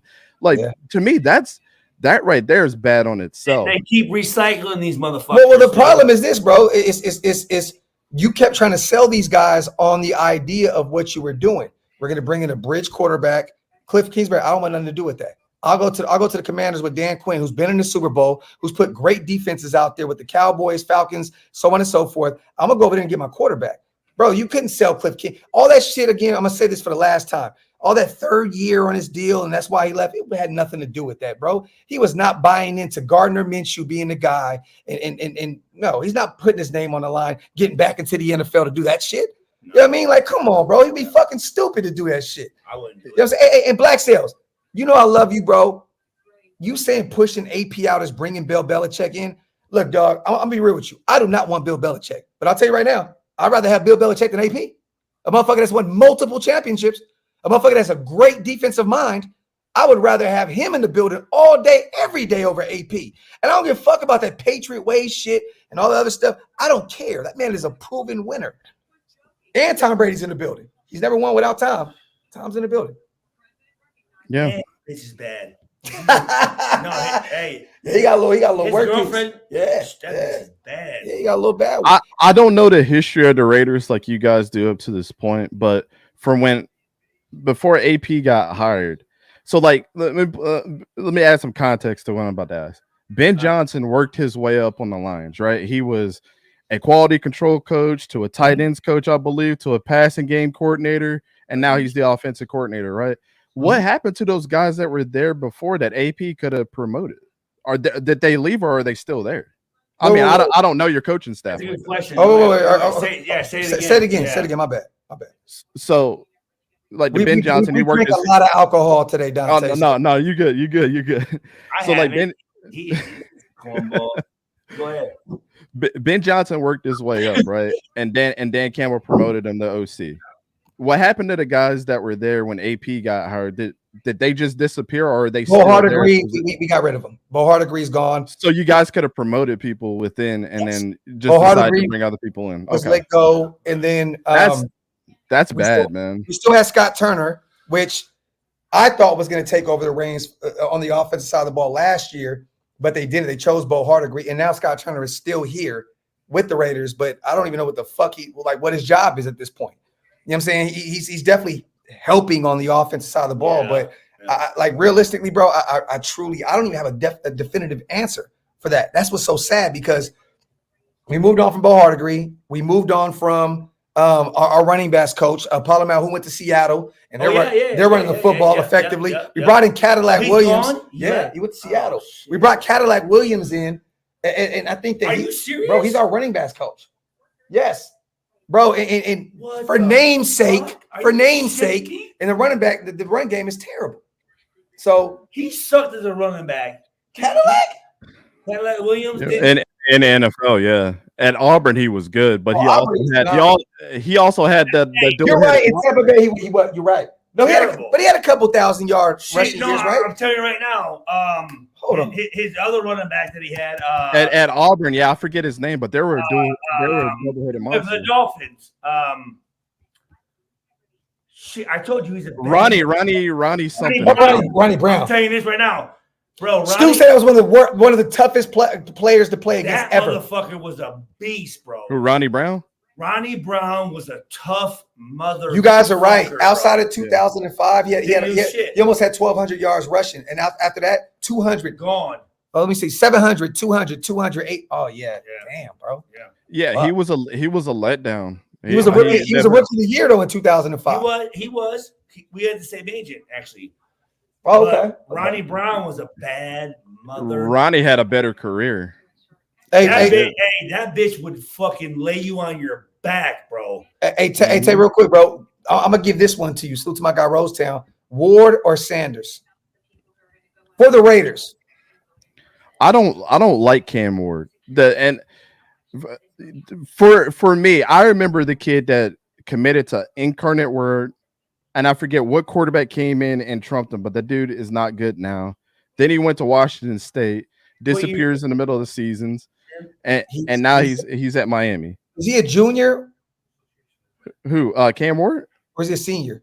Oh no, he's like a 5th or 6th year senior. Oh shit. Okay. There you go. Yeah. I don't know how you have somebody that goes from a 7th round pick last year to now he has an incredible team around him with Damian Martinez and Xavier Restrepo. These guys have been beasts. And if you guys have watched Miami play in the first half of games, not only does he cause his team turnovers, but like Xavier Restrepo will take a 5-yard catch and make it into a 50-yard touchdown. Yeah. Okay. Yeah. It's hard to evaluate a dude like him. And then that's what people don't. That's what people. Also, I don't think Stu. I don't think that he's played a ranked team this year either. They almost lost against Duke. Yeah. And were they like 4 or 5? I think in the top 25. I think Miami's 5, right? They're probably in the top 5 now. I haven't even checked. I seen you say something along the lines of everybody's going to start coming out talking about the Duke quarterback now. Malik Murphy, because Malik Murphy was playing better for 3 quarters. He brings up a good point though. He said that you throw a 5-yard pass and the receiver run that bitch 80 yards. You know what I'm saying? So, and I've been saying Xavier Restrepo. But let me play devil's advocate. Did he do his job? On the box score, yes, but Did Cam Ward do his job? Yeah, but do you want him or do you want a guy that I want Shador, but I'm just saying, like, I'm just stating, like, I'm cool with a 1A, 1B. I think that Cam. Let me ask you this, Tay. This is my assessment of him. Cam Ward is a boom or bust guy. Simple and plain. He could be really good or he could be absolutely fucking terrible. Where'd he come from? He came from Washington State, and then before that, he transferred from Incarnate Word. So that's where he started. Then Washington State, and now Miami. Incarnate, where the fuck is that at? It's a FCS school, and I think it's in Texas. Well, I mean, damn, I lived there. I ain't even heard that shit. That's how you know that shit's bad. But he got replaced by somebody that was worse than him. I can't think of the quarterback's name. But last year, like what I'm trying to make people understand is like Cam Ward he's got weapons around him that make him look really good. Thank you. And I've been saying this about Xavier Restrepo, who's a beast of a wide receiver. Jacoby George is the same way. Damian Martinez is averaging like 7 yards a carry right now. He came over from Oregon State, who's the next Marshawn Lynch. Like, so what about Shador? Shador has the opposite problem to me. See, he has the opposite problem. Like Cam Ward, I think his receivers have made him better than he is. But Shador, I think he focuses on 2 receivers that make him really, really good down the stretch and doesn't deal too well with having pressure in his face. I've seen time and time again, even this year, he could be having a clean pocket and he tries to do too much. And it's just like, dude, usually the first down marker is 2 yards away and you're in 32. As a former quarterback, bro, and a guy that assessed that, you can clean that up though, right? You hope so. He needs to get away from his dad. Well, he will though. I don't know, man. Dude, you think Mark's gonna bring Dion in? When I was talking to who today, I said, "What about Shador?" And he's like, "I don't know if we can get away from his dad." If you don't think that Pat Shurmur now, shit, I forgot about that. What? The conversation that you had with the guy, and this guy is the guy. Shit. Yeah. No, go ahead. No, I asked about Yeah, I mean, if you don't think Pat Shurmur is just a puppet for Dion right now, I would hate to know what goes on behind the scenes because Sean Lewis was there last year, and Sean Lewis is a head coach for San Diego State, and he brought some of the coaches that were supposed to come to that came over for Colorado last year, and they're trying to turn around San Diego State right now. He's a great coach. Like if you guys want to hire an OC, I would say go get Sean Lewis. Okay. What he used to do in the MAC, I mean, at Kent State was great, and Kent State is booty cheeks. Like they're probably the worst team in college football right now. Yeah, but Sean Lewis kind of was trying to turn them around. So the MAC. Motherfucker, Wignon Mitchell, baby. Hey, Ben Roethlisberger. Hey, there you go. Salute the heat check to this team. Stu, I'll give this one to you. And the linebacker we had from Buffalo. From Buffalo? Yeah.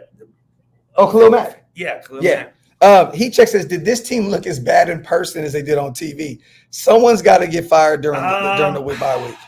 You know what? I'll say this. when we were on the sideline, Mhm. them dudes were big as shit. There's some big motherfuckers, bro. But they're soft as shit.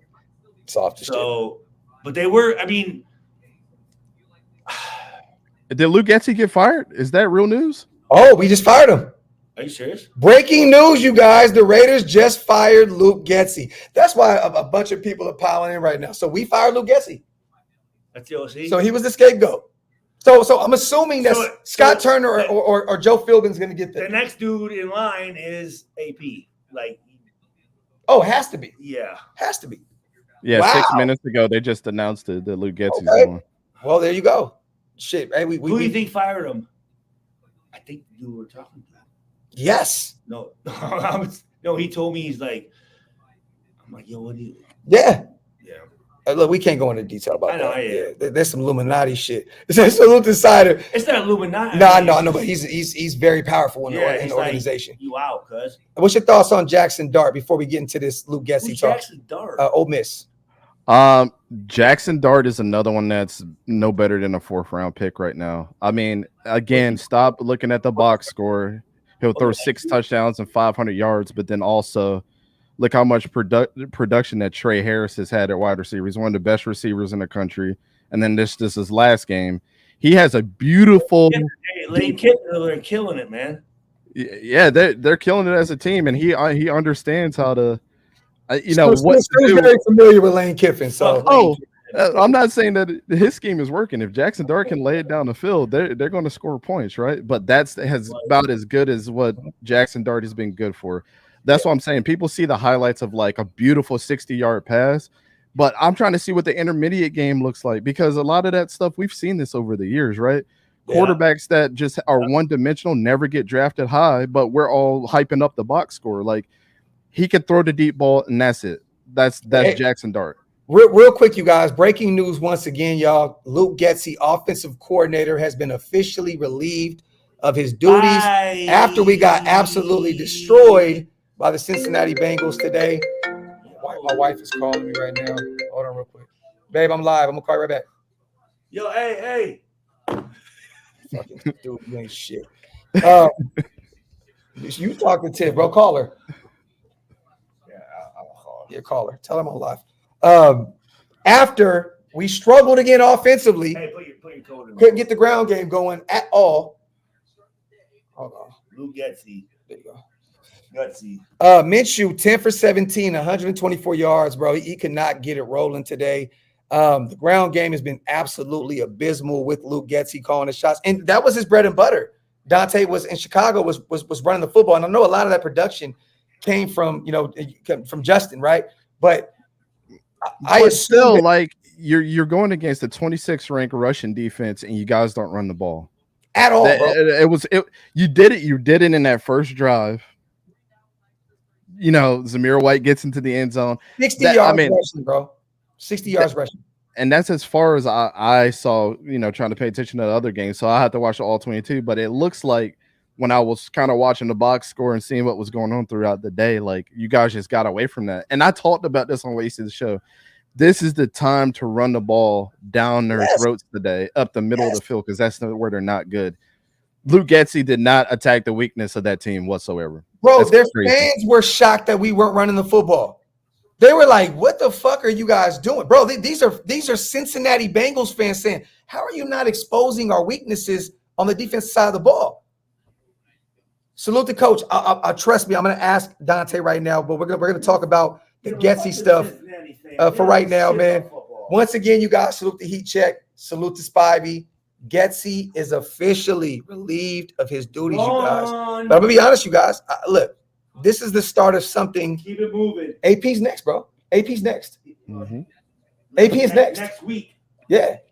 No, next week. And to be real, I would not be shocked to see Patrick Graham be the interim head coach for the rest of the season once AP's. I'd be all right with that. Yeah, me too. I would. You know what this is doing? This is changing the scenery up so you guys don't have a scapegoat going into the next week. And then you can see who fails again from there. Then another domino will fall. So they figure this thing out. What's wrong? Because I know you watch all this shit, bro. What's wrong with Getsey's scheme? Like, what's wrong with it? You watch Chicago the past 2 years offensively. Like, what is wrong with what this dude has brought to the table?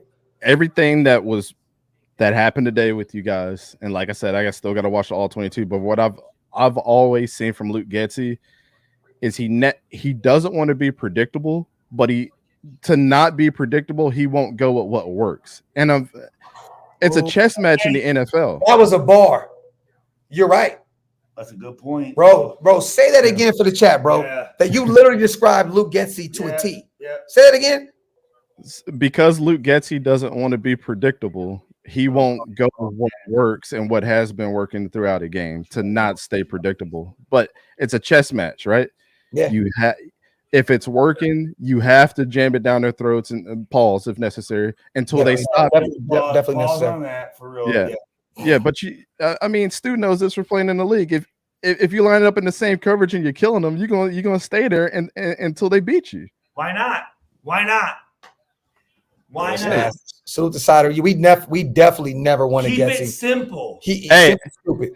Hey, Stu appreciate this. They designed Tampa 2 around who? My man back here, John Lynch. And Brooks. Oh, fuck Brooks. John Lynch. Hey, Stu hates John Lynch. For real? Yeah. No. Derek Brooks, they designed cover 2 Tampa and Derek Brooks because he could run down the middle of the field. Yeah, it was all let's keep you guys in the middle. Dante, hey, don't let him fuck you up, bro. He thinks that there was only room for one white safety in the NFL, bro. John Lynch was not. Salute the cap. Why didn't we do this 3 weeks ago? Salvage what? We already have season-ending injuries, bro. Christian Wilkins gone. Malcolm Kuntz, you could have fired him 3 weeks ago, Cap. But this season is over anyway. We don't have a talented roster right now. This team is just bad. We're young.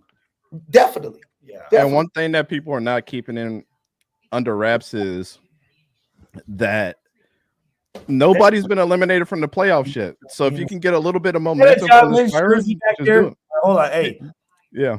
And a signed helmet. Hey, Stu, do me a favor real quick.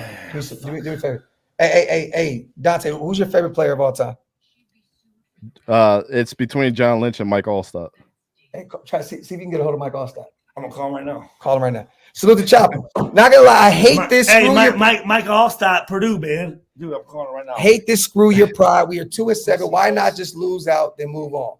Chopper. At this point, let me ask you, Dante. I want to ask you who's a quarterback that I know you're heavy on the Oregon kid. I know that. Who is worthy of that number 1 to that number 3 spot at the quarterback position? Do you want me to give you the popular answer? Or do you want me to give you you give me Dante's saying?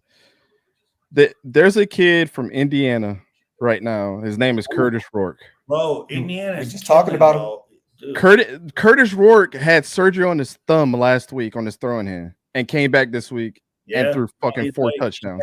He's right. He's from Canada. He's from Ontario, Canada. His brother played in the NFL. And they played at Ohio. So they played in the MAC, and then he just transferred out to Indiana this year. Hey, the dude is balling out, man. Is it John or Mike? Fuck, not John Lynch. Hey, Mike. I'm over here. Hey, Mike. Yo, Mike, call us back. Call me back, dude, you pussy ass bitch. Bro, come on, bro. Call us back, man. Yo, real quick. So let's do the dupe. Now I'll worry about ending the season 7-10 or some shit and getting it. No, that's not going to happen. We're not talented enough to do what we did last year and win some games that we weren't supposed to win. It's not going to happen. We don't have Aiden O'Connell. I'm gonna tell you another. I'm gonna tell you a popular quarterback that everybody knows, though. That I think right now people are ignoring the maturation process of this kid right now because they're not the Alabama that they used to be. But Jalen Milroe has transitioned himself into a passer this year, so I don't want to hear that. My concern was he always just a run first guy. No, bro, he is processing the field really, really well this year. Number 6. Milroe's number 5. What number is Milroe? 4. Alabama. Yeah, he's number 4. 4. Yeah. So do you think he's deserving of a top 10 pick in this upcoming draft? If he could stay another year, I would love that. I really would. But no, because his draft stock is going to be way too high. he's big as shit, and he's a superstar on the mic too. And I'm sure you agree with me, Stu, on this. And I never played in the NFL, never touched the NFL office before. But to think that NFL teams don't draft people based off of how well that they can promote your team, you would have to be crazy, right? Jalen Milroe is a media darling, bro. Yeah. He's a big ass kid that's got all the intangibles of looking like a great quarterback. Here, I'll give you an example. Anthony Richardson. Why the fuck was he chosen 4th overall? The dude has never won anywhere. Terrible. And he doesn't have a lot of football under his belt, period. Look what he's doing right now. Bro, he got benched for fucking Joe Flacco. Bro, no, he said, no, I need to take a break real quick. Oh, yeah. Yeah. That's nasty work. Terrible, bro. But Jalen Milroe he's a generally good kid, stayed out of trouble. What's his name? Jalen Milroe? Milroe.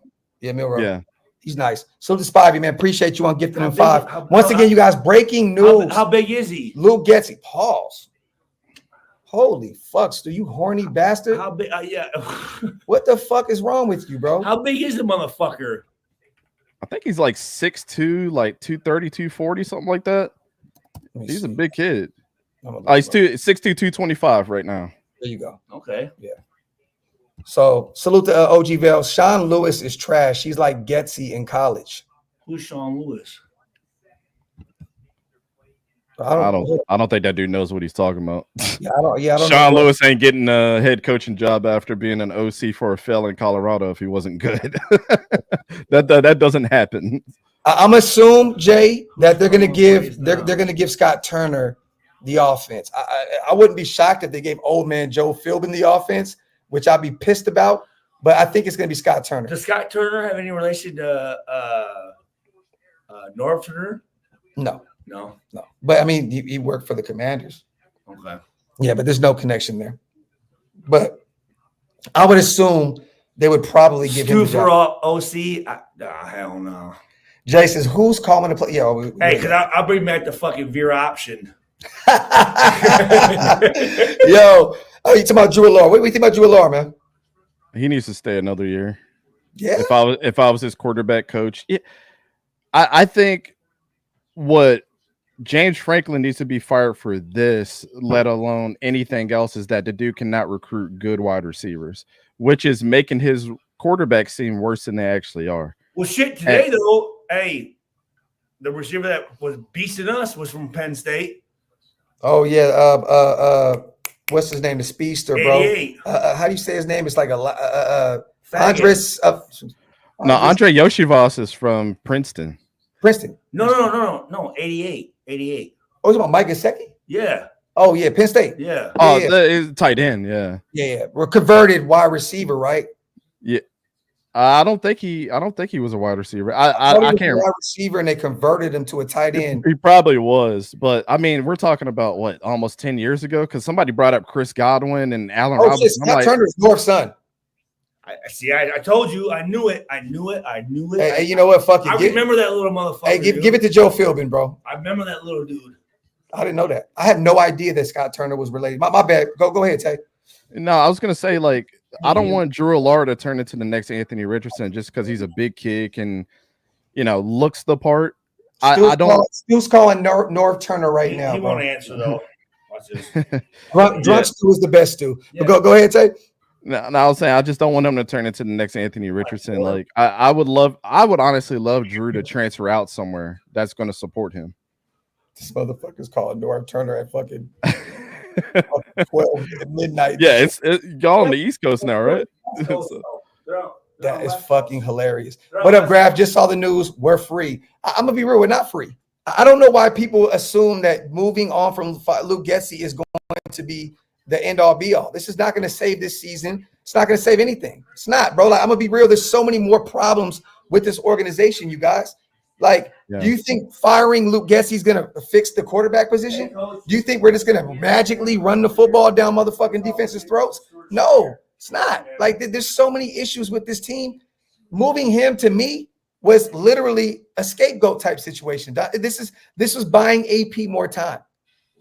Me personally, it's him buying himself some more time. Move on from him. Hopefully somebody Hey, keep these games competitive, keep it close. I'm gonna call Lou. Oh yeah. Okay. It's a trial by fire right now. Once the whole building is burning around you, how are you going to find yourself out? They don't want to go straight to the head coach right now, right? Because everybody's saying the same thing. Every single chat that I've gone to, every single article that I ever read on the Raiders, give AP more of a chance. Well, it looks bad that you hired this guy with no experience that didn't roll up the ladder like that. So the last thing that you want to do is just go and fire your head coach right away. It's easier to fire Luke Getsey than it is AP because you're attached to AP as your head coach. And not even that. Your best players, Dante and Max, went to bat for this guy. You know what I'm saying? So there's so many moving parts with the whole AP situation, right? Yep. So Luke Getsey is easy. He was the third or fourth option to be the offensive coordinator. This guy was never supposed to be in Las Vegas in the first place. You know what I mean? But he's here. They moved on from him because guess why, you guys? We're 2-7, and I don't think anything's going to change. We're going to go through the bye week, and I personally, Dante, I thought that they would have kept him for the rest of the year. If you want to continue to just shit the bed. Like this kind of shows me that they're trying to kind of figure something out and try to save, try and save face somehow, some way. You should have just kept him out here and let him play out the season and then moved on. Well, like I said, not every team has been eliminated from the playoffs. No, actually, nobody has at this point in time. So it's like if you're firing this one guy, you're trying to get that spark that you had when you fired the last guy and AP came in, right? You're trying to find that spark however you can and to kind of uplift that offense to be something different. Because think about it. You got Brock Bowers, you know what you got there. Jacoby Myers had a really good day today. Trey Tucker has yet to kind of been unleashed, but you know what you got there. Mm-hmm. And the offensive line is showing some promise with your two guys that you drafted. So, like, really the weakest spot of your team is your running game. Yeah. But maybe the next coach might come in and change it all the way around where maybe 12 personnel right now without Michael Mayer might not be the best thing to do. Let's roll with 11 and see how that looks with a guy like Trey Turner. That hurt our offense, Dante, with Michael Mayer being out for personal reasons. He's been gone. You got to adjust. He's been gone all. No, definitely. Harrison Bryant has stepped up. Is that backup tight end? I can't be mad. Harrison Bryant's actually given us some really good reps. You know what I'm saying? But he's not Michael Mayer. You know what I'm saying? Look, bro, I'm gonna be real with you guys. I know a lot of people are excited about moving off from Luke Getsey. Yeah, that was definitely needed for sure. But that's not the root of the problem. Great. But now it's just like everybody's gonna get happy and excited about this shit. And go, oh, we're back. We're not, bro. This is literally buying our head coach a little bit more time to see if Scott Turner or Joe Philbin or one of those guys can call the O. But I'm just like, bro, we're so lost, Dante. We're like, do you want to lose? Do you want to fucking win? What the fuck are we doing here? Because if you're really trying to win, this is terrible football all across the board, bro. It's not exciting football, brother. It's not. It's been terrible. It's the girlfriend that tells her boyfriend, you're a good guy. You treat me right, but you ain't got no job, and I can't deal with that no more. You either go get a job or you don't. That's what they're doing. That's what they're doing with AP right now. Like, bro, you got to step up or you don't. We got rid of the problem. Yeah. And now it's up to you. We can't move no more. The defense is playing as decent as they can with all, the offense can't stay out on the field. So Stu, you know this. You put more pressure. You guys are tired by the time you get out. You get in your face being over and over and over. Joe Burrow throwing 5 touchdowns. That's not a defensive issue at that point. Our offense has got to go down the field and we got to score. And we got to make their defense tired every once in a while. Like, what are we doing? Yeah. It's a chess match. It's as simple as that. Football is definitely a chess match. Yeah. But, again, running 12 personnel when that's what you game plan for in the offseason and things have switched up with that necessary guy, Michael Mayer, and switching your quarterback every 5 seconds, it adds too much controversy. We've said this a million times. My bad. I'm going to cut you off, brother. This the thing. I was done. You're good. It's the thing that kills me. You give him Gardner Minshew. You give him Zamir White, Alexander Madison. You move Dante to the Jets, right? You're dealing with all these injuries across the board. What the fuck do you expect Luke Getsey to fucking do? First and foremost, he's not a great coordinator already. But what do you expect him to fucking do? That's true. What are we doing? You have a beat up Colton Miller who's still coming back from that shoulder fucking surgery. What the fuck do you expect this guy to do? Like so now, and we lost 3 more today. Yes. Yeah. So like, what the fuck do you expect? So like, yes, you fired him. Great. Okay, now what's the move? Like to me, bro, it's like, yeah. So who's calling shit? Yeah, and not even that. It's not going to be better. It's not. I mean, it can't get any worse. Pretty much. I mean, we got Desmond Ritter out there at quarterback right now. Like you know what I mean? But I'm just like, I'm shocked because I'm like, what the fuck are you guys trying to do? Like, if you're trying to tank, just keep Luke Getsey in the building. Keep doing what you're doing. It's as simple as this. They're trying to get better, Dante. And this shit now it's like these. Now it makes me think in my head, these motherfuckers have no idea what the fuck they're doing. It's as simple as this, man. The head coach has got to coordinate the coordinators, man. It's as simple as that. Thank you. It's as simple as that. And when you don't know what your game plan is and you rely so much on the Luke Getsey's going to do what he wants to. Hey, bro, you're the offensive coordinator. I'm going to let you run this.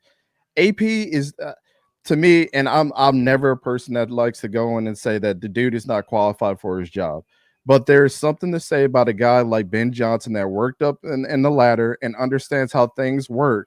He's prepared to be a head coach in his future. You're right. I'm not saying he's the right guy. I'm just going through an example of a guy that's worked himself up the ladder. He is ready to be a head coach right now, and it's okay if he doesn't succeed. He went through the process. Yeah. You felt much better about that. You know, Dante, that was so funny. A few years ago, we went to the playoffs, which we shouldn't have. We found a way to sneak in, got a wild card, lost to Cincinnati. The irony, we're in Cincinnati now, right, where we lost. Wow. But this is the thing, right? People wanted Rich Bisaccia, a special teams, a glorified special teams head coach that came in as the interim to be the head coach. This is essentially the same situation. It's the same fucking situation, bro. Like, you're giving a guy a job that doesn't fucking deserve it. I understand why he took the job at that point. Gruden was gone. The emails came out. You had to figure it out. And Rich Bisaccia was a rah-rah guy. That's why I understand why AP took over the job, because he was a rah-rah guy. But like, this is essentially the same fucking situation, bro. This guy was a former linebacker, which I stated before. He's been to 1 Pro Bowl, you guys. Yes, he's won a Super Bowl. He's essentially Denzel Good with a ring, or Denzel Perriman with a ring. Denzel Perriman with a ring. No disrespect to my boy Denzel I wouldn't Denzel say Good. That, dude. Bro, he won one. He had 1 Pro Bowl. Denzel Perriman ain't shit compared to fucking AP. He was a Pro Bowler. As a player. He's a one-time Pro Bowl. How many years did fucking Perriman play? He's still in the league. Doing what? Balling with the Chargers right now. He ain't doing shit. You asking me? I'm asking you. Is he? Denzel look good, bro. I'm just stating this. Pause. Fucking fuck Snoop. But I'm just saying, like, this situation to me is like you bring in a guy, this a glorified linebackers coach at Arizona State. And I believe at 1 year, right? I think he was like the assistant head coach, I believe, with out there, right? So he had some type of some work out there in Arizona State. But it's like this guy has not earned this spot. He's not earned this spot. And they were, I mean, let's think about it. AP was there. Marvin Lewis came in, and homie came in as the head coach, Herm Edwards. That program did not move the needle. No, at all. None. Arizona State. And now look at all the sanctions, Dante. Look at all the sanctions they got. So they were a bad team and still got all kind of sanctions for fucking sucking. Hey, but hold on though. So when I played for the Giants for that, you play with Pierce 3 weeks. With Pierce, I didn't like him. You don't like why? I'm like, who the fuck is this? Like, I didn't think he was that good player. I didn't. So you just beat me up for saying he wasn't that good of a player. Man, I fucking hate you, Stu. This is some. Hey, no, I mean, that's why I'm saying it. I didn't like him. Fuck him. I didn't like him. I played with him. He was trash, to be honest with you. I thought he was. I'm gonna be real with you guys. Here's the first chink in AP's armor happened today. Moving on from Luke Getsey. I think this is the sign of his demise. The first signal of his demise. I don't like what he does in his interviews, though. You know, smiling, cheesing. Yeah. No accountability. Put it on the players. They have to execute. Bro, this is a guy that went to bat for Luke Getsey, Dante, these past however many weeks saying it's about execution. The players aren't executing. Oh. So why are you firing fucking Luke Getsey? Oh, he was on. He said that. Wow. Until a few days ago, he finally took a little bit of accountability and said, well, the coaches need to get better too. But bro, what? Hey, gotta get rid of you, cuz. You gotta go. But just a few days ago, it was the players need to execute. Yeah. The players need to execute, right? And now it's coaches need to execute, bro. No, you know what's funny? Jumping off sides out of that fucking punt. Yeah, well, you know what? I was actually wrong today, you guys, because Dante, I don't know if you've seen this tweet, but AP and Mark Davis were talking on the sidelines before the game for a nice 30, 45. Like they were there talking, smiling, laughing, joking. And I was like, oh, okay. It doesn't really look like there's really anything there in terms of the expectations. It's like, hey, man, fuck it, bro. If you lose, you lose. We'll get our guy next year and we'll run it back. I didn't know that this was the situation that was going to take place right before the bye week. Yeah. You move on from Luke Getsey, and now you give your guys an extra week to figure out game plan, whether it's Scott Turner or Joe Philbin. Cool, whatever. And Ritter's probably going to be the guy moving forward, which I'm cool with because we already know what Minshew looks like in the Raiders organization. Minshew cannot play again. No, not for us at least. Bro, we have broken his confidence. I'm telling you, Dante, we broke Gardner Minshew. We broke him, bro. We do this with every play. We broke Jimmy G. We broke him.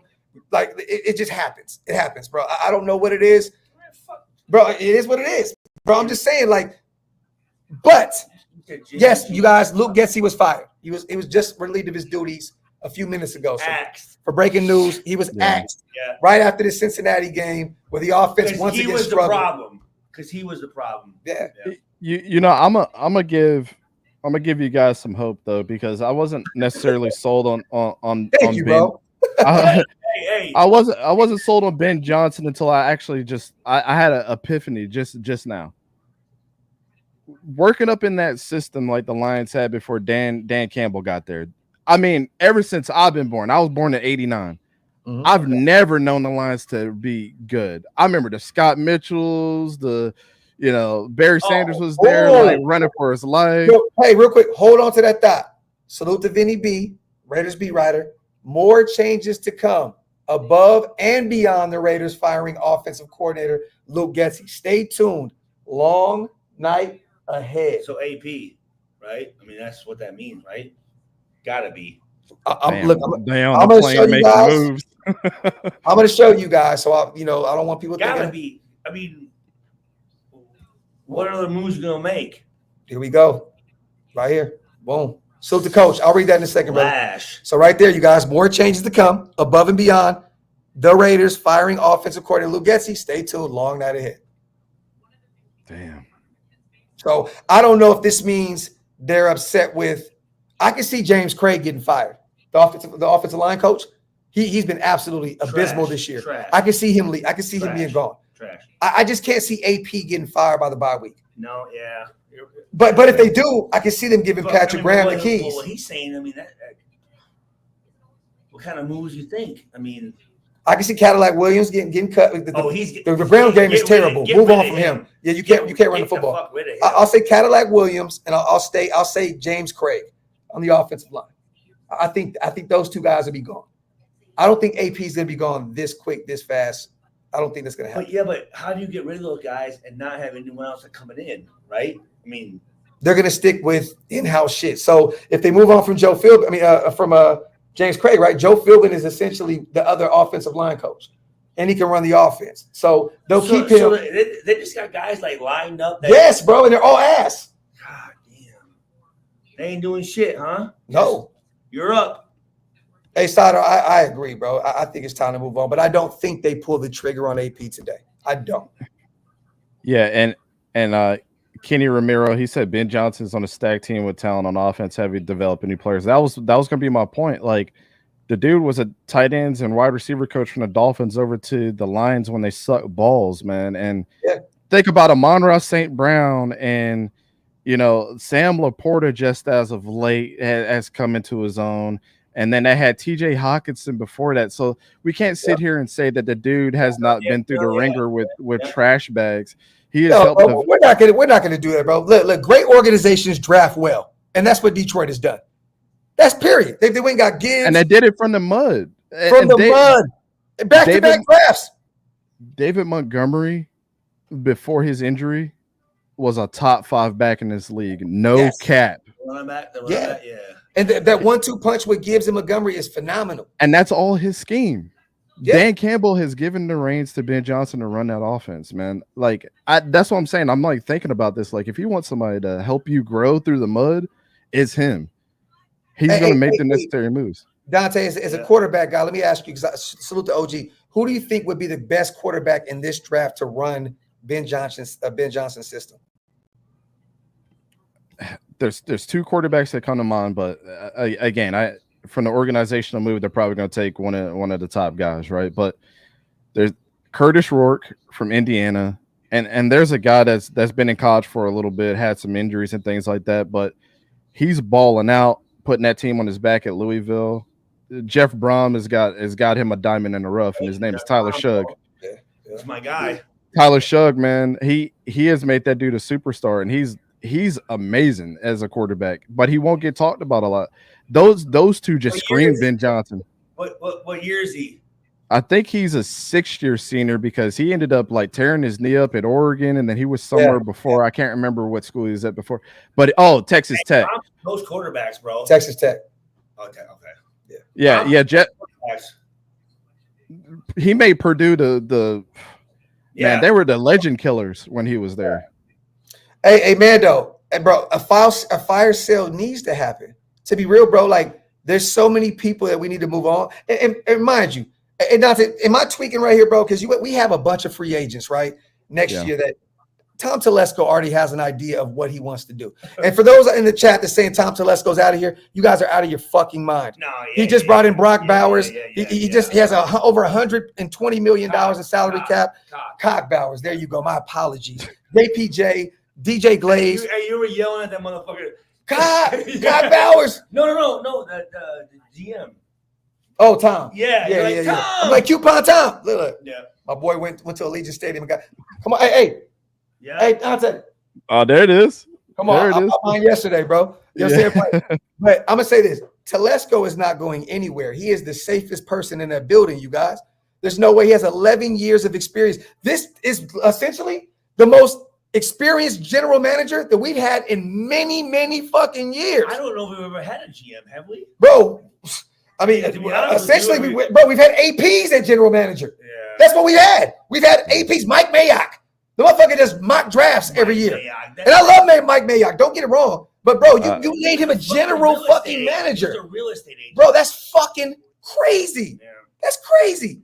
So you finally bring in a guy that has 11 years of experience, that had his hands in bringing in Peyton Manning to Indianapolis, that went and got Justin Herbert out there. Like, come on, man. Like, what are we doing? Like, Telesco's not going anywhere. He has his job. He's safe. He was walking up and down that sideline today, looking like he was comfortable as a motherfucker. His dick was swaying like a motherfucker. There you have it. Yeah. Pause. Facts. But I do believe Cadillac Williams, gone. Trash. Gone. Trash. Gone. James Craig, absolutely cooked. Trash. He's out of here. But the thing that Vinny said that was interesting, you guys, was Cadillac Williams is fucking in the but bro, he said above and beyond the Raiders firing offensive coordinator. Stay tuned. So that what does that tell you, Dante? Like above and beyond. That doesn't sound like a running backs coach in an offensive line coach. That sounds like it could be even more than that. Yeah, I mean, even some players going at the trade deadline too. Yeah, that's what I mean when he says that. That's what I'm thinking, that they might be making. Right around the corner. Is it? Yeah, right around the corner. It's on Tuesday. Tuesday's the trade deadline. So, bro, but I'm moving some of these free agents, bro. I'm like some of these guys that you know you're not going to pay. Divine Diablo, move on from him. Get whatever pick you can get. There's some linebacker needy teams out there. You know, Dante. Hell yeah, they probably would. Definitely, bro. Like there's some linebacker needy teams that they bring him in right now. I know. Look, the way you broke that film down, bro. I look at Divine Diablo totally different. But they're gonna look at like most people do look at it. So you probably get something for him. Yeah, definitely. You can get a late round pick for him. He's gonna walk in free agents anyway if you're gonna pay him. But I mean, there's other guys that you can, bro. Colton Miller, dog. People don't want to hear this shit, bro. Put him on a fucking trade block. He's getting paid big money at left tackle.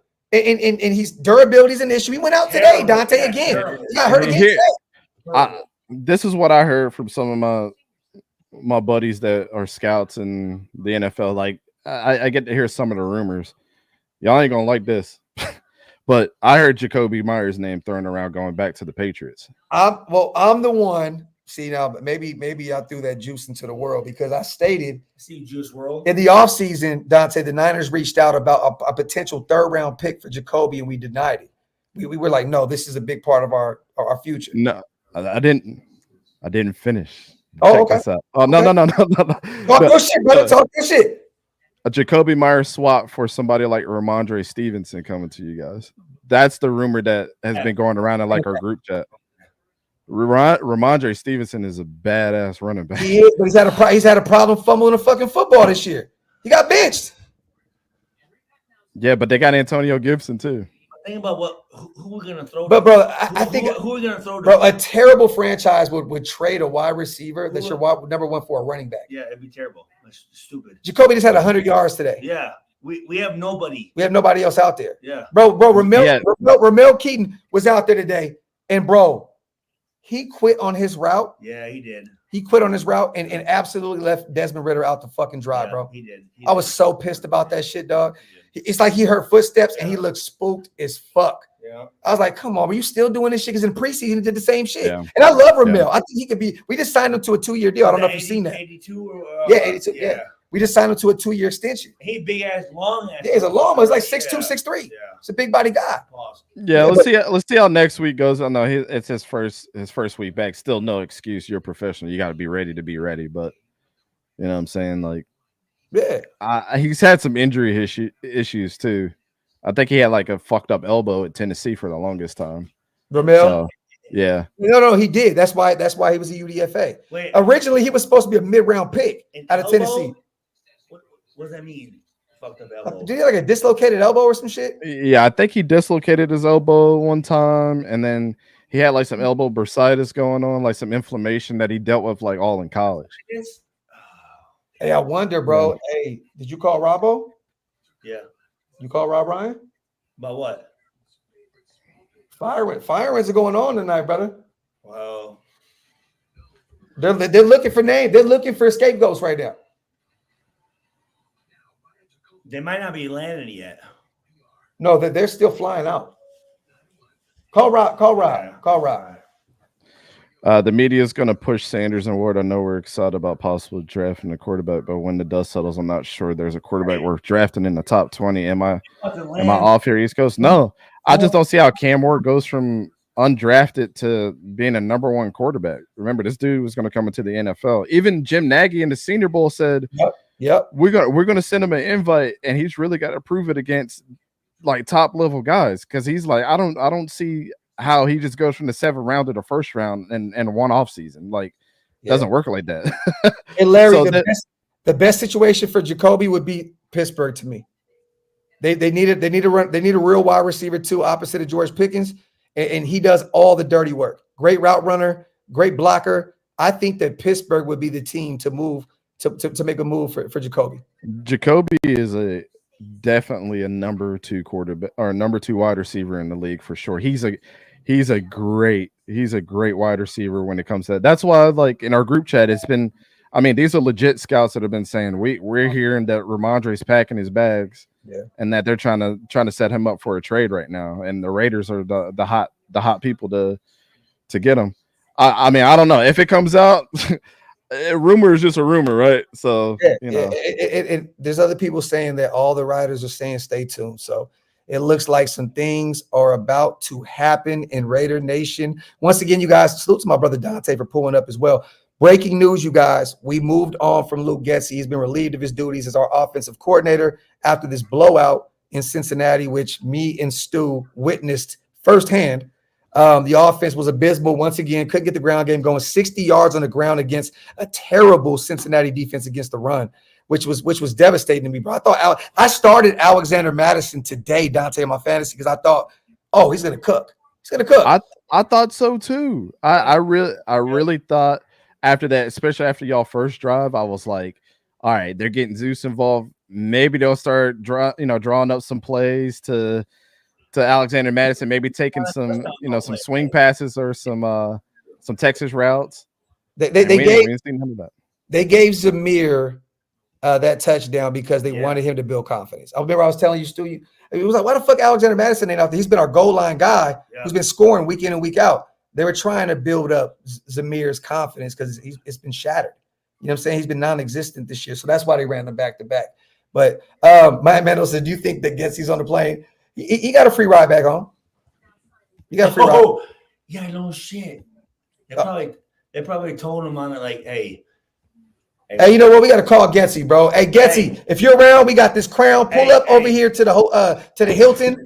Let's have some drinks and let's vibe out. When we land, bro, we gotta go, bro. That's fucked up, though. That is fucked up. No, but they had to have landed because they left right after the game.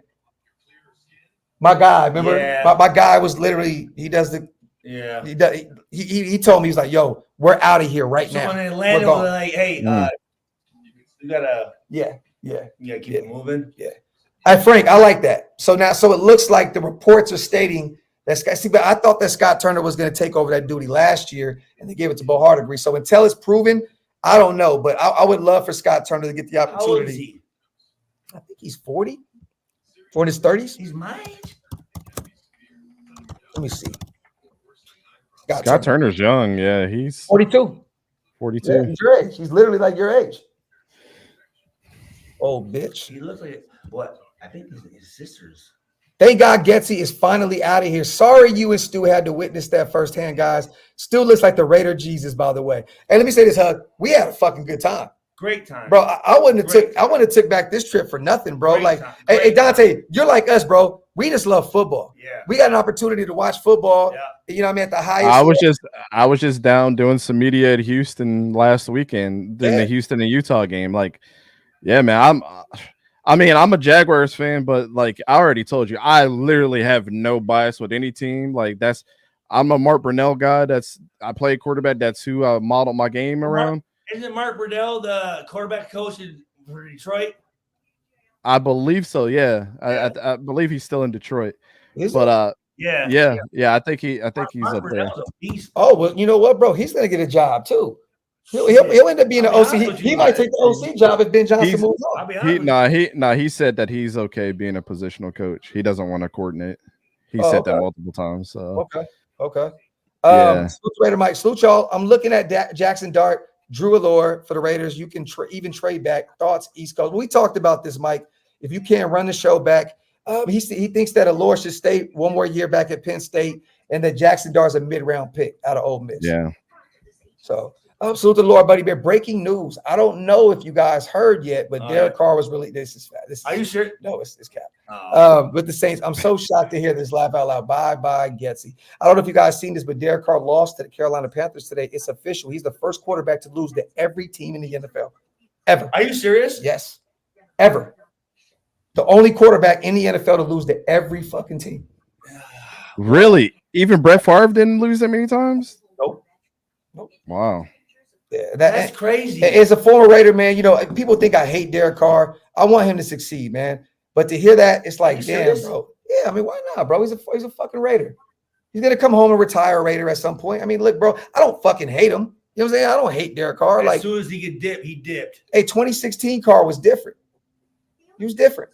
You know what I'm saying? And then we see what happened. Hondo said tied for first now. Man, fuck Carr. Let me see. Hold on. I'm gonna look this up. You still got a few minutes, Dante? Oh yeah, I'm good, bro. All right, bro. I don't want to have you on if you got other stuff. I know you got the wifey and stuff. So, bro, she sleep, bro. I'm good. Hondo hasn't put out anything up to this point, but let me see if Vinny B put anything else out. Once again, you guys. Once again, the only thing was more changes to come above and beyond. So. It's gonna be interesting, dog. I saw somebody asked about Dylan Gabriel. If you know me, I'm a Dylan Gabriel stan. I like through and through. A lot of people don't like him because of his height. No, Stu's on him. Yeah, bro, Stu, you see what I'm seeing, bro? Like he is a fucking amazing. Dude, his stats are fucking ridiculous, bro. Yeah. He's about to break Case Keenum's record. He just needs one more touchdown. He breaks his passing record. So he's got he threw for over 1,600 yards, right? Yeah. Something like that. 16,000 yards, right? Yeah, I think he's close to 17,000. He's at God damn. Yeah, he's ridiculous, man. But the problem is he's tiny. He's tiny. I think the way that the NFL is changing around, they're not really caring about that anymore. Like, if you can throw the ball, you can throw the ball. Like, I think people are starting to settle on that, because you know what put a bad taste in everybody's mouth is Anthony Richardson. Big ass dude can't really throw the football. So it's like, well, if Dylan Gabriel can throw the ball and he has no problem looking over the line of scrimmage, I mean, he's proved it with UCF, Oklahoma, and Oregon. You're right. Yeah, so he's played all over America and played on all kinds of different offensive lines. He has no problem, and he can launch that shit downfield accurately. No, he can whip that bitch. Do you think he's honestly a first-round pick? To me, yes. I mean, he's been your favorite quarterback since day one. So me and Stu were in the office, we'd pick him number one. I like him. I mean, who is he? Your NFL comp for Dylan Gabriel? You said Drew Brees? Probably, right? With his size? Yeah, I mean, he's got Drew Brees. To me, he's more like a shorter version of Matthew Stafford. Ooh. I think he's got that type of arm. So that tells me he has the arm, he has the poise, he can make every throw. Ooh, Matt Stafford, that motherfucking yeah. Throw that bitch.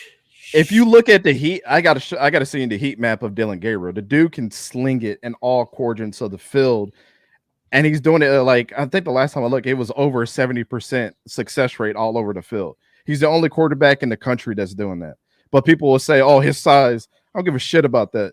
That dude could complete every like single 6 foot even? It's like 6 foot even.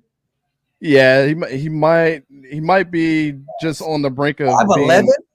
Yeah, he might be. Yeah, you might be pushing it there. He might be 5'11". Telesco's not taking him. Oh, there you go. James Craig and Cantrell fired too. Bye. So QB coach. That's who I seen last night in the fucking. Was it? Yes, bro. He went to Domino's and got a pizza and was walking to the elevator last night. That's fucking crazy, bro. I literally seen our QB coach come in from Domino's last night in Cincinnati at the Renaissance Hotel. And he didn't know that he had a death wish on him. So there you go. Fuck him. So Dylan Gabriel reminds you of Bo Nix, bruh. Just because they're playing in the same Will Stein offense doesn't mean that they're running it the same. I wouldn't say that either. Yeah. The Raiders have relieved offensive line coach James Craig and quarterbacks coach Rich Scarangelo, whatever the fuck you say his name. So there you go. Hey, Rich, we don't give a fuck. Bye. I literally see. Remember I told you last night, I was like, I seen the coach, bro. No, you did. Yeah, I was like, bro, I was fucked up. I had like 4 old fashions already. I'm like, who the fuck is this guy? It was him. So he's out of here, you guys. Once again, breaking news. Hey, so they're walking off the plane like fired. Yep. Fired. Yep. Fired. Hot. You're good. Like, well, I mean, think of it like this, right? Think of it like this. They moved on from the offensive coordinator. They need to, right? Man. It was a problem, right? They moved on from the quarterbacks coach, which Gardner Minshew regressed mightily this year with the Raiders. Aiden O'Connell hurt. He didn't look the same as he did last year either, even when he was out there. I mean, shit. He had to go. And I knew James Craig, bro. That O-line was just, I knew that he was already, because he was an assistant with the Niners, Dante, anyway. He wasn't the complete offensive line coach. So I assumed that this was Joe Philbin's situation to not have that title, but still run shit, right? Like, I think he was the scapegoat on the offensive line. I think that's Joe Philbin's show. That's the Joe Philbin show. So they moved on from him, which cool. All right, cool. But at some point, you have to look and say, yo, just because Joe Philbin was a former head coach at the NFL level, doesn't Dolphins. No shit, huh? Yeah, he was an offensive coordinator, I believe, quarterback. God damn. Well, I forgot what the fuck. These coaches are trash, bro. Yo, Jason 619, that is straight facts. He's not on the highlight reel because he's not throwing the ball down the field like Cam Ward. Yeah, Dylan Gabriel, he's efficient, man. I don't know what else to tell people. Hey Stu, if you haven't seen that game last year against Oklahoma or against Texas when he beat them in the Red River shootout, I want to watch it. I need to watch it. I'm gonna see if I can see the all 22. I watch that film all the time because I'm like, for people that don't know about Dylan Gabriel, that dude and Texas had a great team last year. Yep. Yeah. Actually, Michael Huff coaches their defense. Yep. Bro, that's your buddy. Yeah. We gotta hit up Huff, bro. Hey, he's swole as shit. You saw him? Yeah, he's fucking, he's on some other shit. Hey, Q, I don't see us moving on from Marvin Lewis. That's AP's guy. And also, he's like a mentor. He's an advisor, essentially. Like, he's like Robbo. Like, he's essentially like a senior advisor. So I don't see them why they would move on from those two guys. I just don't see it. They're advisors. Yeah, Marvin Lewis does nothing, right? No, I mean, that's the guy that AP leans on. But what the fuck is that doing for him? Nothing. Well, I saw it today. Yeah, I mean, bro. Didn't do shit. Dog, hey, Dante, bro. I swear to God. He came back to Cincinnati. You would think that they'd be hype as shit. We watched that defense. Hey, you know what's funny? I was the head coach of Cincinnati. I'm coming back to Cincinnati. Hey, guess when the fans was hyped? Guess when they were hyped? When Desmond Ridder came out. Yeah. That stadium erupted, bro. Yeah. Former Cincinnati Bearcat, bro, they erupted when he came out. They were hyped for Desmond. That's his city. Cincinnati Bengal fans, bro. That's his city. Right. Well, I bet you Trey was hyped for him too. Yeah. You said what? Bet you Trey Tucker was hyped for him too. Oh, bro, I mean, he went to him immediately. Well, no, I think his first 3 throws were. He went to Tucker immediately. Yeah. He's like, you don't only do what I know right now. Hey, Anthony, I agree, bro. Matt Sheldon needs to be next. You know why Matt Sheldon needs to be next? Who's that? Because that's the game management. He's trash. Let me tell you. The reason why is because now we can see what AP really is. He leans on this guy so fucking much. He's a Josh McDaniels guy that stuck around, and he's a game management coordinator. This is a guy that AP leans on heavily. If you move on from him, hey, AP, let's see what you made of on your own. Let's see what you made of. Let's see what you got, because you're leaning on a dude that's terrible at his fucking job. So let's see what you got at this point. But the sad thing is, you guys, AP's gonna get through the night. He'll get through the next few weeks. He'll probably gonna get through the season. This is just putting pressure. This is putting the foot on his neck. That's all this is. Because it looks back if Mark Davis goes ahead and fires him too. You put too much stock in the AP right now. You do everything. You put the pressure on him. Like I said, he's in a burning house, and they gave him a fire extinguisher and said, "Figure it the fuck out." Yeah. Javi, so I've talked to Hondo about that, and I'm gonna be real with you guys. He gave me an answer on who it was. He actually called me and told me. You got 1,600 people in here right now? Yeah, but I'm gonna be real with you, bro. I'm fucking on one right now, so I don't even remember. Was it fucking Ramsey? I think it might have been Jalen Ramsey. I forgot who it was. I'll call Hondo. I'll call Unc tomorrow and figure it out. But Jalen Ramsey, though, that interview with him being oh my God, bro. Salute to the doof, my dog on the $5 holla. Appreciate you, brother. Salute to Hug, my dog, the GOAT in here. So the only coaches left on the O is the running back. Oh, I'm telling you now, bro. I don't think there's any. No, but there's no reason to move on from a wide receivers coach. I actually like him a lot. Like, I think personally, if it wasn't Scott Turner, it's Edgar Bennett. I think that if anything, they should have gave him the play call and duties on the offensive side of the ball, if anything. But he needs to stick around. I don't think that he's done a bad job at all. You know what I'm saying? But you said, dude, Cadillac got to go. Yeah, facts. Cadillac, dude, he sucks, man. Fuck him. Bro, the ground game is terrible. You can't run the fucking ball, bro, at all. And guess what? That's a three-headed monster right there, right, Dante? It's Lou Getsey, James Craig, Cadillac Williams. Bye. So if those two guys are gone, what the fuck are you holding on to Cadillac for? The worst thing that you can do as a coach, man, and this is what I had to learn, right? In high school, I wanted to be Brady Quinn. That was my favorite quarterback in college. I'm a Notre Dame guy, man, so you know. Hey, dude, no, he's a close friend of mine. Stu texted me. Oh, damn, okay. They talk all the fuck. Cool. Bro, how many times have you screenshotted text messages of you guys and you always say, don't say nothing, motherfucker? Hey, he's cool as shit, man. He's cool as fuck.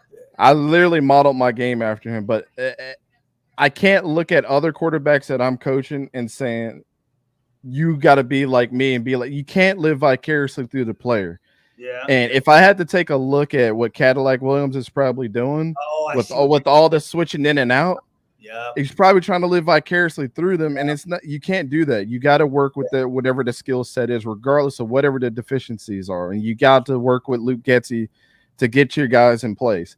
Because switching out Alexander Madison to Zeus to bringing Sincere McCormick in at the end of the games, it's too much. Makes It's no too much sense mix at up. all. Bro, there's no fluid, like there's no like what are you doing? Yeah. Like you're taking reps away from the like first and foremost, when Alexander Madison is hot, why get him off the football field? Like why? Bro, there was a time a few weeks ago where Luke Getsey literally went away from Alexander Madison and ran the football up the fucking field and had Amir Abdullah on the next whole drive 3 and out. Disgusting. That's disgusting. Let the motherfucker eat. Bro, you ride any sport. You know this, Dante. Ride the hot hand, bro. Period. That's anything. That's what I was saying before. Like, you don't want to be predictable. This is Luke Getsey. I don't want to be predictable, so I'm not going to keep going with what works because we got to be unpredictable. Motherfucker, you're not a ninja. You know what I'm saying? The goal is to do what works until it doesn't. Yeah. It's a chess match, man. Larry, Pittsburgh's not going to move on from Justin Fields. Russell was already dealt with, what was it, a hamstring injury, I believe.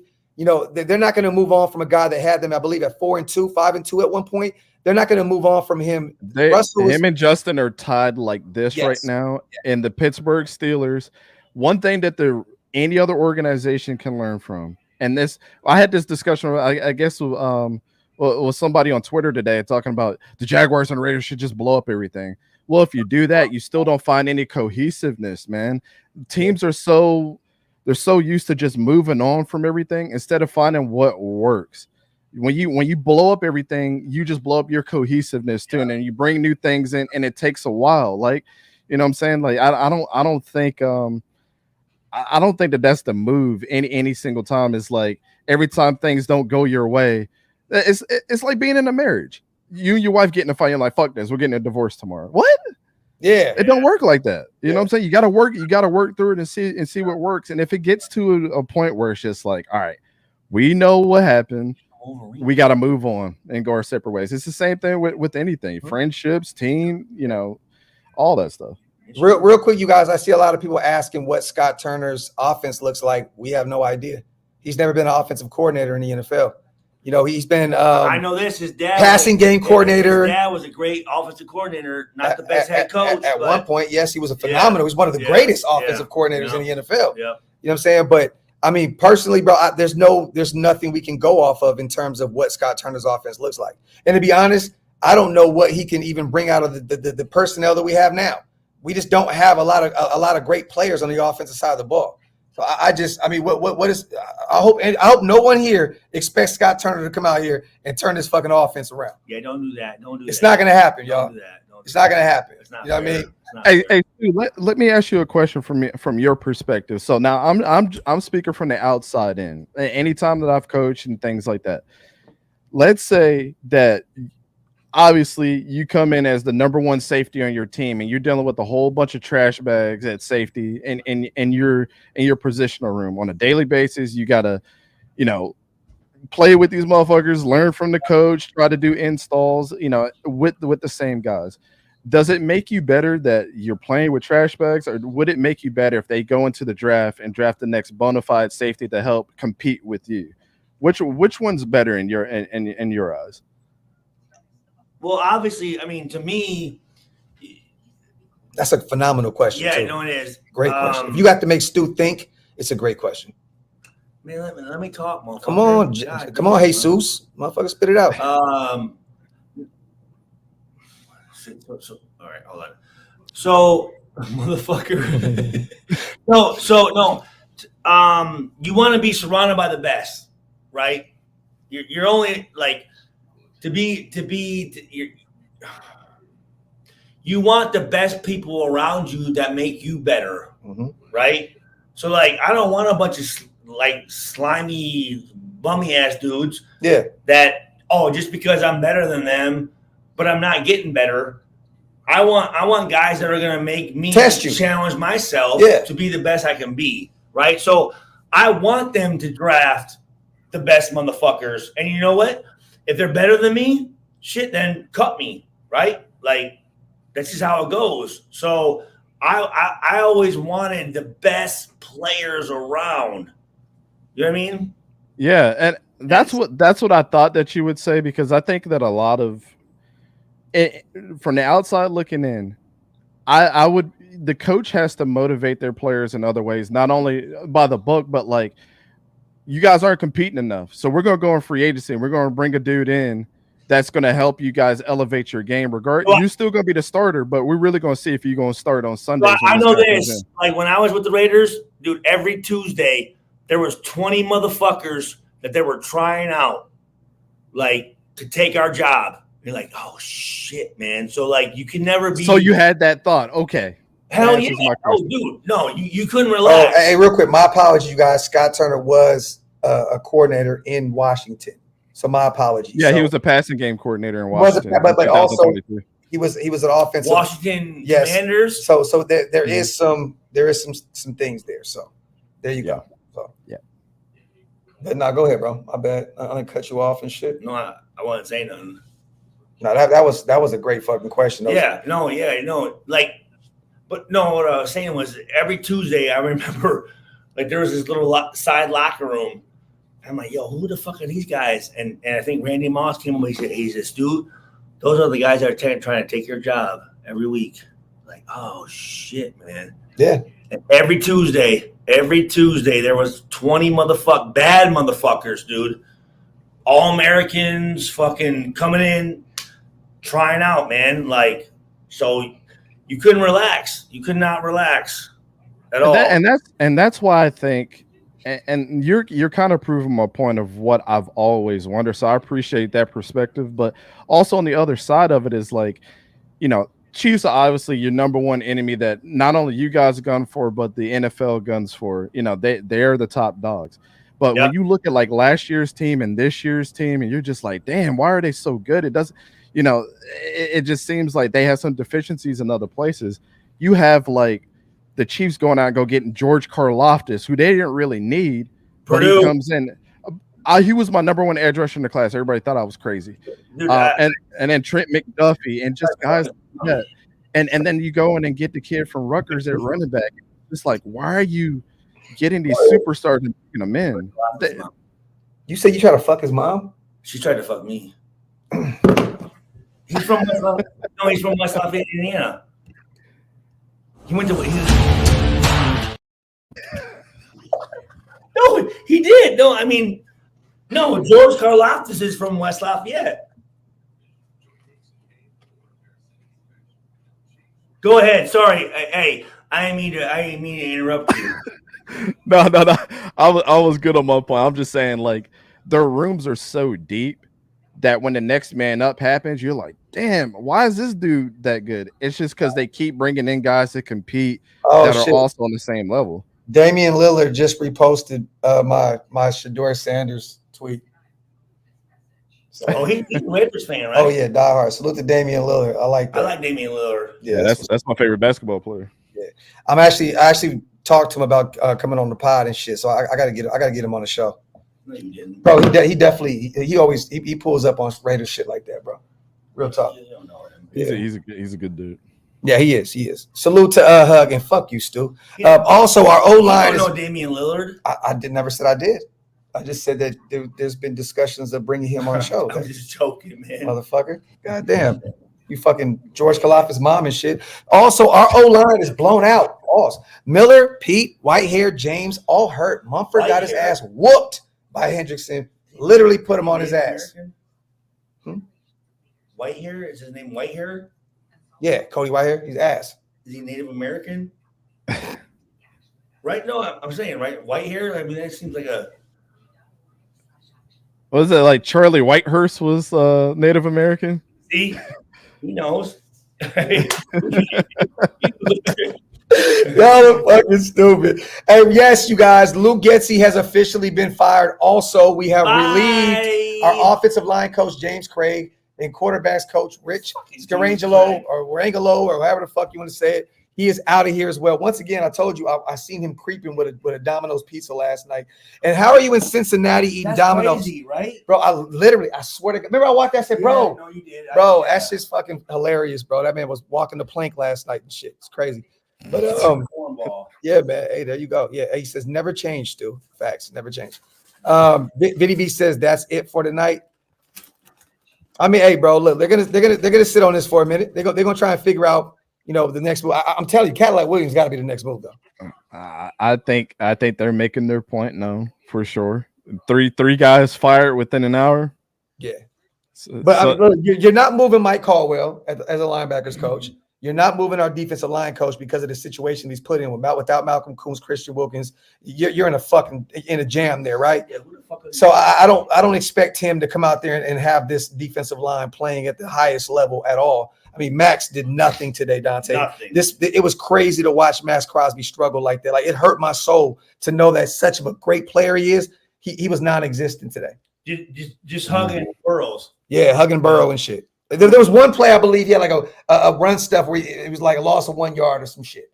You know what I mean? But I think that was on Chase. Yeah. But other than that, bro, it was pretty bad. Terrible. I can't wait to watch just to see. I love seeing just the full breakdown of what exactly happened, how that chess match happened, and why great players just end up being average in games. Yeah, and also I think that's the next guy as well as Matt Sheldon for sure. And it's going to be interesting because if he's gone. Once again, you guys, that is 75-80% of AP. Literally, bro. That's his communication with timeouts, game management all across the board. So if they move on from Matt Sheldon, bro, that's telling because AP leans on that guy heavily. Bro, as a former quarterback, as a guy that watches this game, bro, and evaluates, what game management coordinator means. Like that, people rely on him heavily. You know what I mean? To what do we need to do in this situation? Situational football. Everybody, we always talk about it, right? Yeah. Situational football. No, absolutely. Game management coordinators, those guys are the ones that are responsible in helping you with those type of situations. And he's been fucking abysmal. Absolutely fucking terrible, bro. I meant to tell you this, like with Luke Getsey, that I kind of found out just from kind of doing some research with some of the guys that I know that work for the Chicago Bears. Apparently, Luke Getsey does not like getting input from his players whatsoever. Whatever scheme we're running is what we're going to run. And I don't think necessarily in today's day and age, like you have to change with the times. That old school mentality of like that I'm just throwing the gavel down. Like everybody wants it to be that way. And it's not like that anymore. I explained it like this to one person. You're dealing with 53 small businesses right now. These dudes are making more money than you, and for you not to take their input on what they feel like is success, it's crazy. Like these are grown men. This is not college. So the way that if Luke Getsey's not getting his input from players, to me, it just doesn't make me feel like that you want to win enough. That you're not asking the Gardner Minshew, like, what can I do to help you out? Zeus, what can I do to get you more involved? Like, who do you think would help you out as a 1-2 punch? Like, I didn't understand that mentality. If he was handling things like that within those four walls, and it's just but motherfucker, I knew bro, this is the thing. Hold on, Stu, real quick. Great coaches, right? And I don't expect AP to be a great coach right now, right? He doesn't have a lot of experience. The thing is, great guys know who they're bringing in, who they're hiring, how they deal with their players, and so on and so forth, right? This is a guy that leans on the former Giants head coach, Tom. You're very who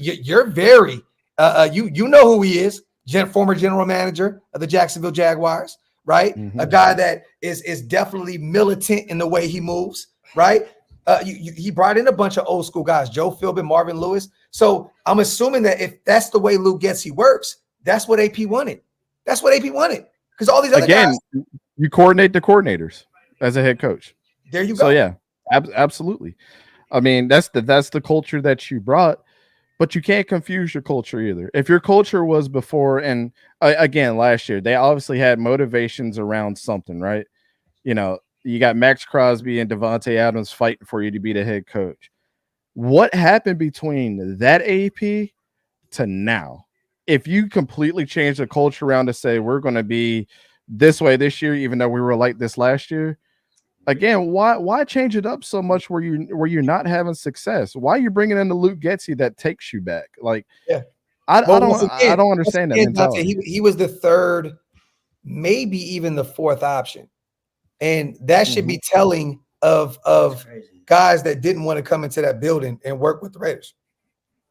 They didn't believe in the pitch and the idea, the concept of what they were trying to do. So real quick, you guys, these are the coaches right now. And salute to our brother Dante once again, hanging out with us and kicking it. Hell yeah. AP is the head coach. Marvin Lewis is the assistant head coach. I don't see Lewis going anywhere. I don't. Matt Sheldon needs to go. This guy has 21 years of experience and is a fucking terrible game management coordinator. Move on from him. At the staff Look, Getsey's fired. I like Edgar Bennett a lot. James Craig is gone. They got senior offensive assistant Joe Philbin, who essentially runs the O-line. That's why they moved on from James Craig. So why does he look like that though? Who, Joe Philbin? Yeah, he looks like he on that fucking Breaking Bad, huh? Fuck, bro. DeAndre, like a dirty glove. Like, what the fuck? Yeah, I know, right? Damn. He's stupid. DeAndre Pierce, which is Antonio Pierce's son. He's just essentially there to fucking pick up bags, and you know how that shit go. That's his kid. Yes, that's his kid. Fuck Quarterback. This is Rich. Rich. Oh yeah. This is who was in the lobby last night, bringing in some dominoes at fucking 12 midnight. That was him. Yes, bro. Where he looks so familiar. Hold on. I'm gonna look up a little. But here's the crazy thing: the safeties coach is Gerald Alexander, who played at Boise. Oh, he was there when Will Levis was at Kentucky, and he fucked everything up his second year that he was there. Oh shit, you're right. Who that? You're fucking right, Rich. Yes. Jesus. But I knew Rich came in. So Will Levis had a good season the year before, and then this dude comes in and fucks Will Levis up. Yeah. Wow. Gone, bro. Gone. Well, hold on. Let me see. Okay, so I'm looking at all these other guys right now, right? Assistant tight ends coach. There's nothing you can do. You got Brock Bowers. He's the greatest tight end right now in the league, and he'll be a fucking all-pro Hall of Famer at some point. It is what it is. If not number one right now, he's definitely in the top three. You're not moving on from your tight ends coach, especially when you got Michael Mayer out for personal reasons. Pass game coordinator Scott Turner will be the offensive coordinator. Assistant quarterback. So I'm assuming that Fred Walker takes over for Rich as the quarterback's coach. For sure. Yeah. Carnell Williams is gone. Cadillac is gone, bro. He has to be the next guy. Actually, it might be Luke Steckel that might step in. You think so? Probably. If he's the assistant quarterbacks coach and Luke Steckel is the quarterback or the tight ends coach, that's a natural progression into you going to be a quarterback coach. So maybe they just hand Mitch and 16 years of experience too. Yeah, they might appoint him. Just my 2 cents. Tim Zetz, which is assistant offense. I don't really know what he brings to the table, so I'm assuming his job is safe. And then you look at the defense side. I don't think they're going to really attack the defensive side. They love Rob Leonard on that defensive line. They love him as a defensive head coach, a defensive line coach. They love Andre Carter as well as the pass rush specialist. Even though Mike Caldwell, we miss you, man, in Jacksonville. We haven't had a ton of pressure though, but also we're struggling without Malcolm Kuntz and Christian Wilkins. Graham's not going anywhere, bro. Gerald Alexander is actually a good coach, bro. No, he puked in my fucking bathroom.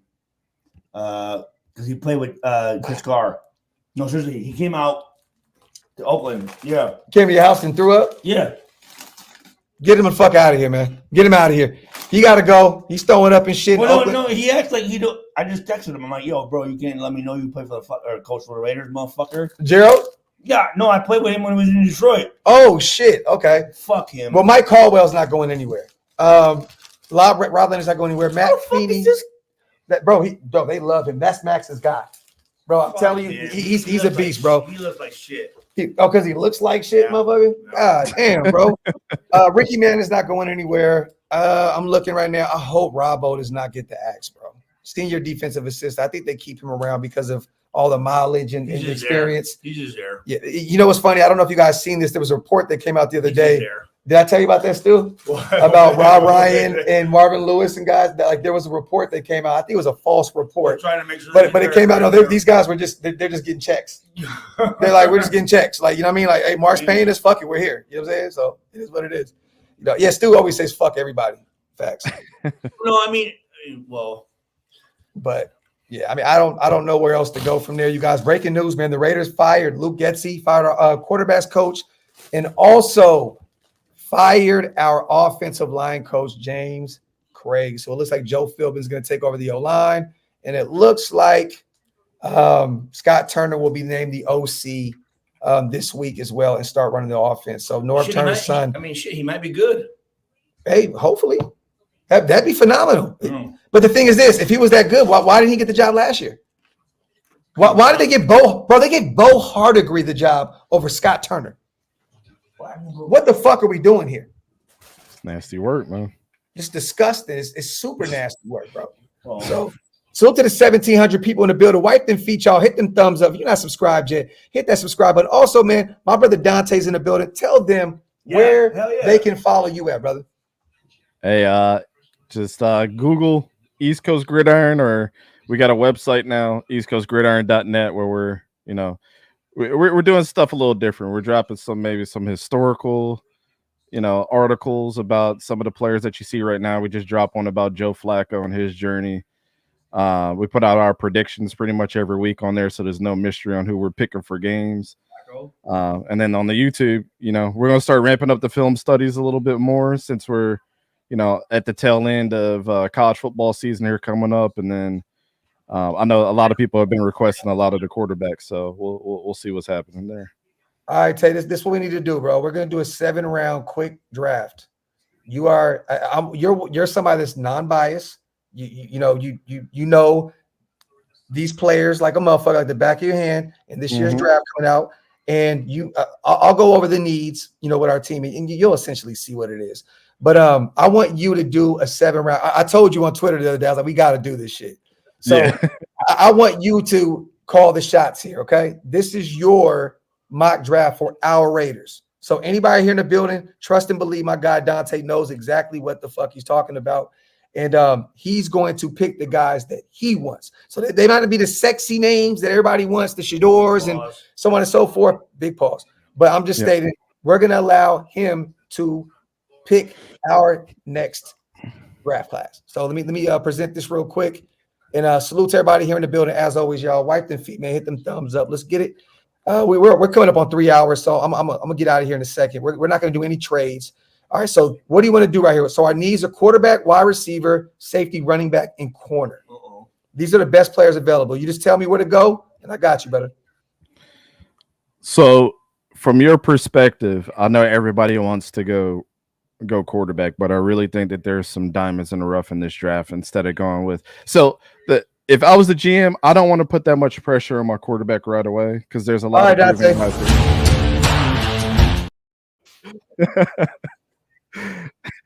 there's a lot of guys here that I think can change the trajectory of your team, like right away.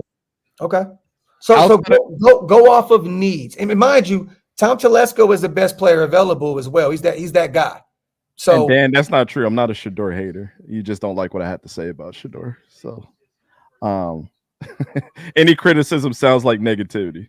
So the cider Mace's Cam Ward first round. So what position do you want to look at right here? Well, what position outside of quarterback did you say that you absolutely need right here? Quarterback. All right. Okay, So look. Is there a receiver outside of McMillan in Arizona that you're going to take there in the first round? What about old linemen? No, yes. So if you go to receivers, I just want to see where they have this dude projected right now. Where is Trey Harris on this list? Oh, Trey is one of the ones. I think he'll be gone in the second round. Is he already off? He's off the board. He's right there. He's right there at 64. Wait, where? Oh, yes. Okay, Ole Miss. He's a dog, bro. Fuck him. He'll be available in the second round. Stu ain't shit. Yeah. Do not do wide receivers are a dime a dozen, bro. But he's one of the ones, bro. I'm telling you, he's one of the ones. Yeah, I mean, here I would say Tedero McMillan or bust, bro. I think that dude is way too talented for you to pass up on if he's. So as a Raider, you're going to take with Brock Bowers and Jacoby Myers under contract, Trey Tucker. You're going to take a wide receiver here. Absolutely, if it's Tedero McMillan right there. I think he's like how I felt about Brock Bowers, and he was my number one guy in this draft. Okay, McMillan is out there doing some other shit. But hey, this is not my draft. So hey, nation, hate my brother Dante. Don't hate me for this. Dante, man, dude, bro. We're gonna reject this. There's still a lot of players left here on the board. So Dante, now second round, you want to go look at quarterback? Yeah, let's look at quarterbacks now. Let's just see what we got. Wow, Dante, man, what the Hey, what do you think about Garrett, man? LSU, bro. He's a stud. He needs to stay another year too. Ooh, okay. So these are the guys you missed out on, the top guys in the draft up to this point so far. Yeah, but I figured that like outside of Shador and maybe Cam, like everybody else is going to drop off. You said Jalen Daniels? Yeah, hell yeah. I'm looking right now. Oh, Dylan Gabriel's on the board. Who's that? Oregon. Oh. Go running back here. Okay. I like that. Okay. I like that. Ollie Gordon's my guy. Yeah. Is Dylan Sampson on here? Where is he at? He might be gone. Here. Hey, no, he's at 144.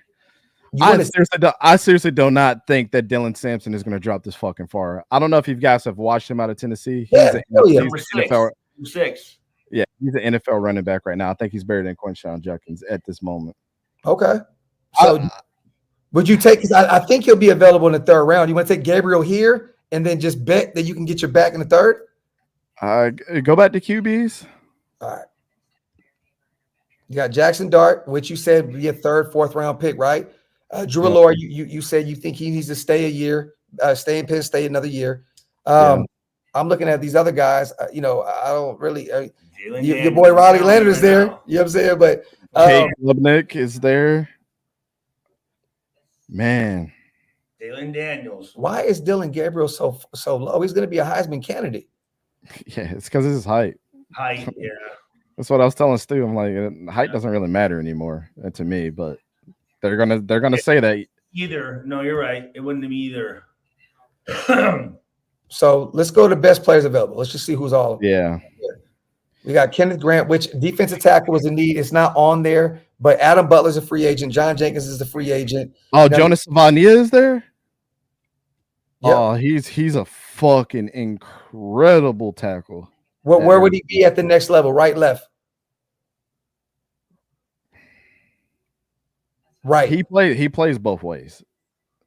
He's going to be a right tackle at the next level. How big is he? He's 6'5", 330. That's short. That'd be the first time I ever seen back-to-back Arizona guys. I'm just trying to think through this, right? Because I think the quarterback that you need is going to be there after this round. But do we go? This is your draft. Go ahead and get Jonas Savania. I think he's going to be a stud, man. So you're going O-line right here. I would, yeah. Okay. I would. Okay. Hey, man. Hey, hold on. Where the fuck is he? Okay, you said Jonah, right? How you spell it? Savania. Yeah. All right. F-E-on-Sama. Third round. Reject. Here we go. This is where Stu was took. Yeah. Mr. Third round. All right, let's go to quarterback. Let's see what we got. The guard. Go to quarterback. Okay. All right. Yeah. Let's go to QBs. A lot of those guys are still available there in the third round. Yep. So I'm gonna give you a guy that I think is going to be good at the next level too. Really still available? He's still available in the third round. Yeah. Damn. Go. It's because of the size. Yeah. Pause. Draft Drew Allure here. I know I'm gonna go. Ooh, I like that. Okay, so we get our QB. It's a big body guy. Yeah. Let's go with Love. Who is he? From Drew Miami? Allure. From Penn State. All right, go to running back. See if Dylan Sampson is there. Yep. All right, draft Dylan Sampson here. And now we heating up. We cooking with grease right here, Dante. I like what you're doing now. I like this. This is where we're gonna get funky. So go back to quarterback. Oh, I like that. Okay, so go back to quarterback. What? And then if K Klubnik or Dylan Gabriel's there, you get him. Who was the first name? K Klubnik from. So you want to go Clemson or do you want to go Oregon? Because they're both on the board. Yeah, do Dylan Gabriel right here. He's still there. I'm not mad at bro. Back to back, two quarterbacks. Oregon, same guy.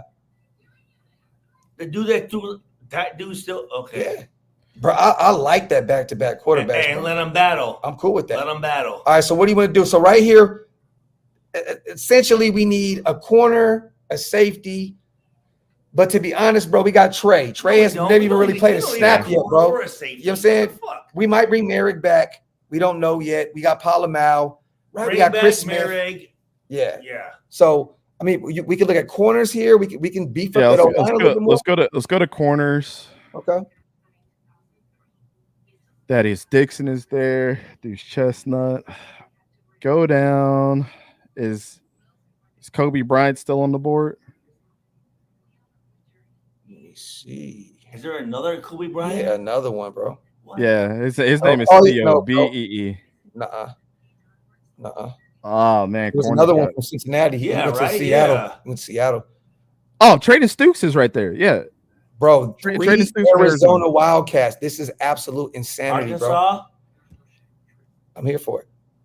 Yeah, Traden Stukes dropping down that far is kind of fucking crazy because he's good too. Him and what's that kid's name? Takario Davis out of Arizona is nice. They're a nice little 1-2 punch. What else would you say you need here, Graphk? Because essentially, bro, I would go edge rusher because I don't know if Malcolm Kuntz is going to be back. He's a free agent. Yeah, go to. You can use the edge here. Do you want to? There is a sneaky name on this list right now that I would draft right now if you think you need another offensive lineman. Oh, okay. So let's. Gus Hartwig. And I would not pass up if he's right here. Cameron Williams from Texas. He's right there. Right there. So you essentially can get because we already got a tackle. If you want another one that's universal to play guard too, Cameron Williams is that guy because he started out originally at Texas as a guard. Would you take him here? How big is he? There's nothing on him, but I think he's 6'4". I think he's like 6. Yeah, he's a pretty big kid. I don't know his exact measurables, but Cameron Williams is an anchor. Okay, so you said you could play him at guard as well at the next level. Yeah, because edge rushers in this draft are crazy good, all of them. All right, now let's see what we got at edge rusher here. All right, let's get it. Damn, Garrett is still on the board. That's fucking crazy. All right, edge rushers right here. These are the best guys. All right, got Jack Sawyer Jack from Sawyer's on the board. Wow. Yeah, Jack Sawyer's on the board. Scroll down, Derek Moore from Michigan. I'm not super high on him. I thought Jack Sawyer would be gone in the first 3 rounds. Yeah, you might have to take Jack Sawyer here. Bro, he's one of the ones, bro. No, I take more. Derek Moore? I would. I like Jack Sawyer way better than Derek Moore. I would take Jack Sawyer here if he's still on the board. Wow, that's amazing value. Yeah, facts. And we're back to back right here. And around 200. All right, 200. All right, so you're back to back here, right? Hey, Donovan Edwards regressed this year, bro. I mean, Michigan is a whole dude, but I'd take him. I mean, look, we already got it back though. Go to wide receiver here. We already took one in the 2nd round, I believe. I mean, Edwards. Colin Lacey is not coming out this year. I don't know why he's even on this fucking list. I like Cyrus Allen. From Louisville. Squirrel White. Big but not. I'm sorry. No, this is wrong guy. Wrong guy. Squirrel? Yeah, his name is like Dontavius White or something, but his grandma called him Squirrel. Crazy, bro. Squirrel, bro. He's a super fast guy. I got him confused with the. Guy or no, he's a black dude. Would you say you want? Are you serious? He's black. It's a black guy. Squirrel. Yeah. Mm-hmm. Would you say that you want a yak guy, or do you say you want a boundary guy? Because there's 2 guys I'm looking at here. I personally would go with a boundary guy because we have Michael Mayer. We have Michael Mayer. We have Mike Powers. Nick Nash for sure. The dude is fucking monster. So you want to double up at wide receiver here? Get you some depth there. Why not? Okay, so who you want to go with? Nick Nash from San Jose State, 289. Ho in the building. Okay, we got another one right here. Jeff Garcia. Oh, you got back to back to back. Jeez. What is I like that kid Kobe Taylor out of Vanderbilt too. Yeah, Kobe Taylor's nice. Jared Brown is there. You guys don't need another wide receiver at this point. No, we already got 2. Like I said, Colin Lacey's not even coming out. Donovan Smith's not even starting on this fucking team. He's gonna go undrafted. I like Malik Williams out of UConn too, but I'm gonna be real, bro. I as the Raiders, bro, I don't want to go anywhere near UConn in terms of safeties and shit. Like, yeah. Do you want to go another tight end here, or we took one in the past in the 2nd round, bro, and it failed miserably. Trash. Yeah.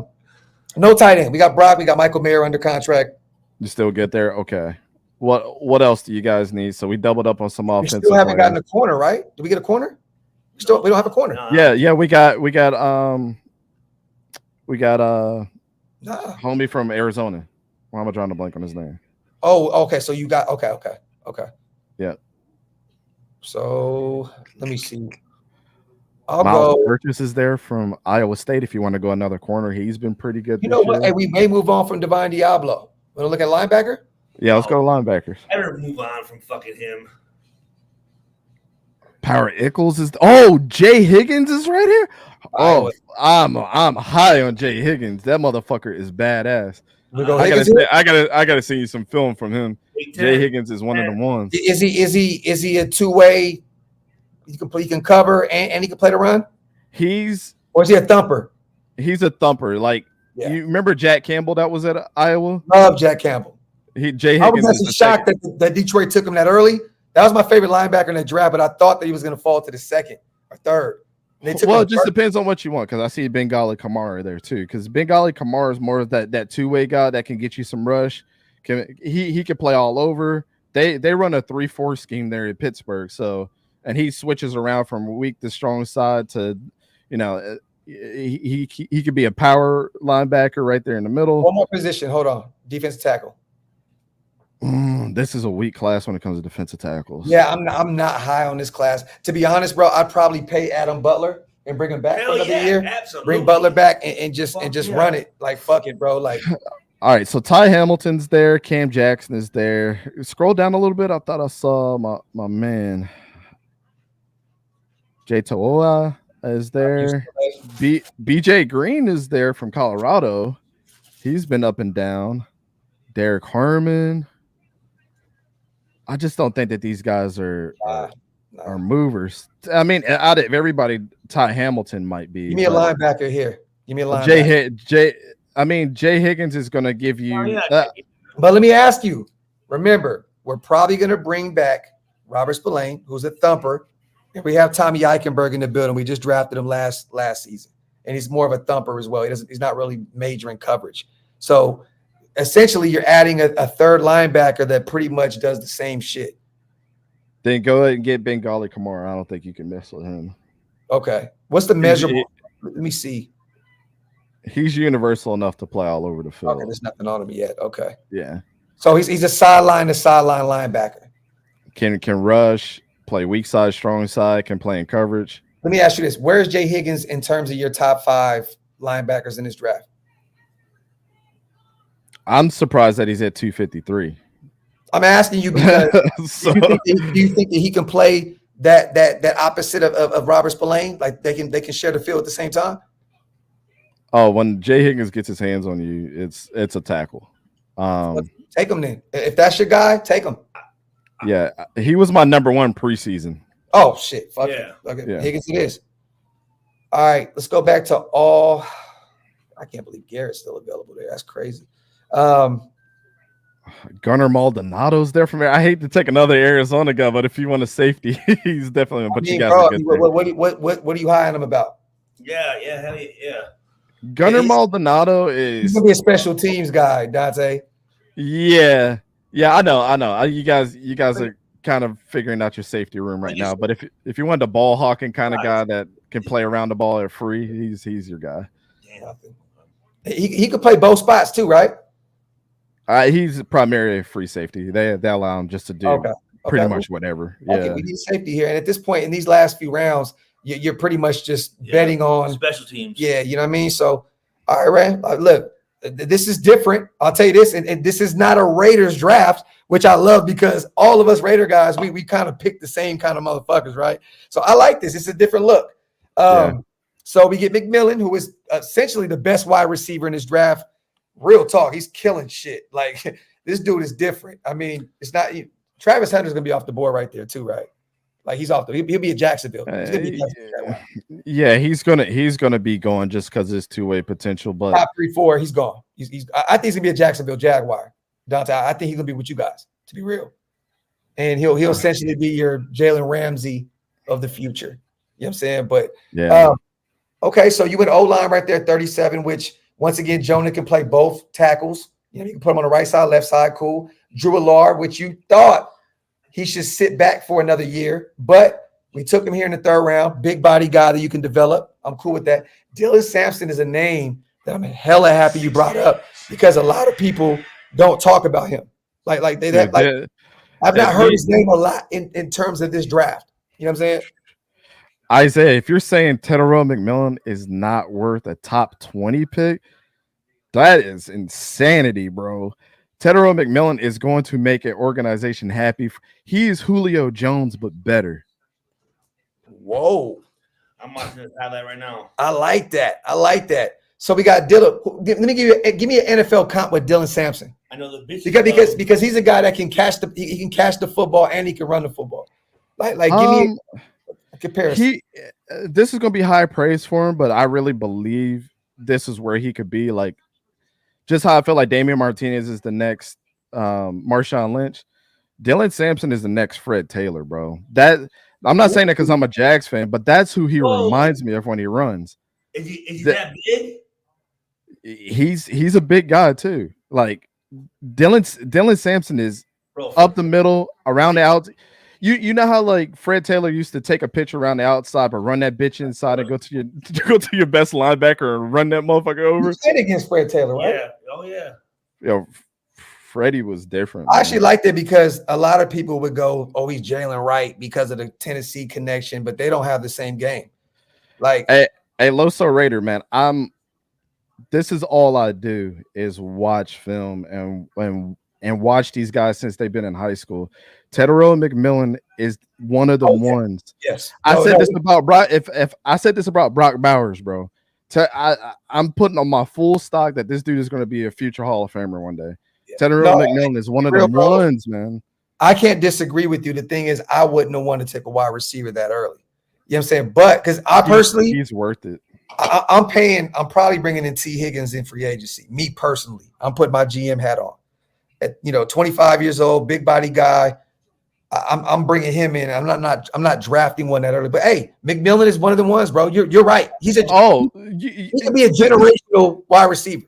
Facts. Dude, people love Travis Hunter, but the only person to fuck him up in high school and in college so far is Tetairoa McMillan. Travis Hunter can't cover this dude. And I think that Travis Hunter is a fucking safety or a corner at the next level. Like, I don't think he's a wide receiver. Tetairoa McMillan gives him that work. This year, he has over 1,000 yards receiving. He has 63 receptions, 6 tutties, and he averages 17 a clip. And he's a big body guy, 6'5", 212. You know what I mean? So I'd rather be wrong by myself, man. I'm telling you, I treat my analysis with everything. Yeah, 6'5". And he's gonna be a ball player, bro. He ran a 4.3 at his high school combine. That's fucking crazy. 6'5". Yeah, he was like 6'3" in high school before he's from Hawaii. Yeah, he's from Hawaii. But I like this though, bro. It's like I said, it's different. You got Dylan right there. You got once again 2 Dylans back to back. You know what I'm saying? You got Dylan Gabriel, your boy out of Oregon, who is going to be a Heisman candidate. I mean, they're the number 1 team in the country right now, and they're cooking. I mean, bro, they've been blowing fucking teams out left and right. You got Stoops, which is I'm not really familiar with him, Dante. So I'm happy you brought him up because I can do my homework now. Yeah, him and Takario Davis, Traydon Stooks is he plays in the slot sometimes, but him and Takario are more boundary guys, and they do what they can. 6 foot guy, or where? Yeah, he's pretty tall next to Takario. I think Takario's like 5'11". 285 yards. Oh, those first 2 weeks were crazy. What the against New Mexico, but shit. Hey, bro, you play who's in front of you, right? Yeah. I like the Cameron Williams pickup. I love I don't think Jack Sawyer is going to be that 209 at all. I don't think Cameron Williams or Jack Sawyer or Jay Higgins is going to be this far down. You just got lucky where this mock draft put everything. That's a sneaky pick with Nick Nash, though. Right there. Go look up Nick Nash's. I don't say box. I'm familiar. Him and Emmett Brown at San Jose State are fucking cooking people. I like the Jay Higgins pickup. I like the Jay Higgins pickup. I'm not that big. Once again, I don't know too much about Arizona, so I don't really know Gunner. I'm about to do my homework on him. But I'm assuming 7th round pick. You already got Trey Taylor. You took him last year, the best DB in the country. I'm assuming he's going to get the call next if we move on from Merrick. But I mean, at that point, if you can even get a gunner, no pun intended, you know what I'm saying, in the 7th round, I mean, hey, you know, it is what it is. If you can get a special teams guy that can help your special teams, I'm cool with that. So, well, everybody says that my mock draft sucks. Out of the 50 players that I had on my top 50 this year, well, you know why, bro? 43 of them are starters. You know why? Because talking shit to him. No, but this is the thing, and chat. You guys know I love you guys, right? But this is the thing. There's no Travis Hunter. There's no Shedeur Sanders. There's no Cam Ward. There's no Ashton Jeanty. So when you don't see those names, you automatically assume this is a fucking terrible draft. When these are all picks that are a necessity. I wouldn't have took 2 wide receivers personally, but hey, this is Dante's draft, bro. It's his draft. You know what I mean? Like, hey, bro, and he knows college football like a motherfucker. So I'm here for it, and I can attest to my guy. He knows his shit.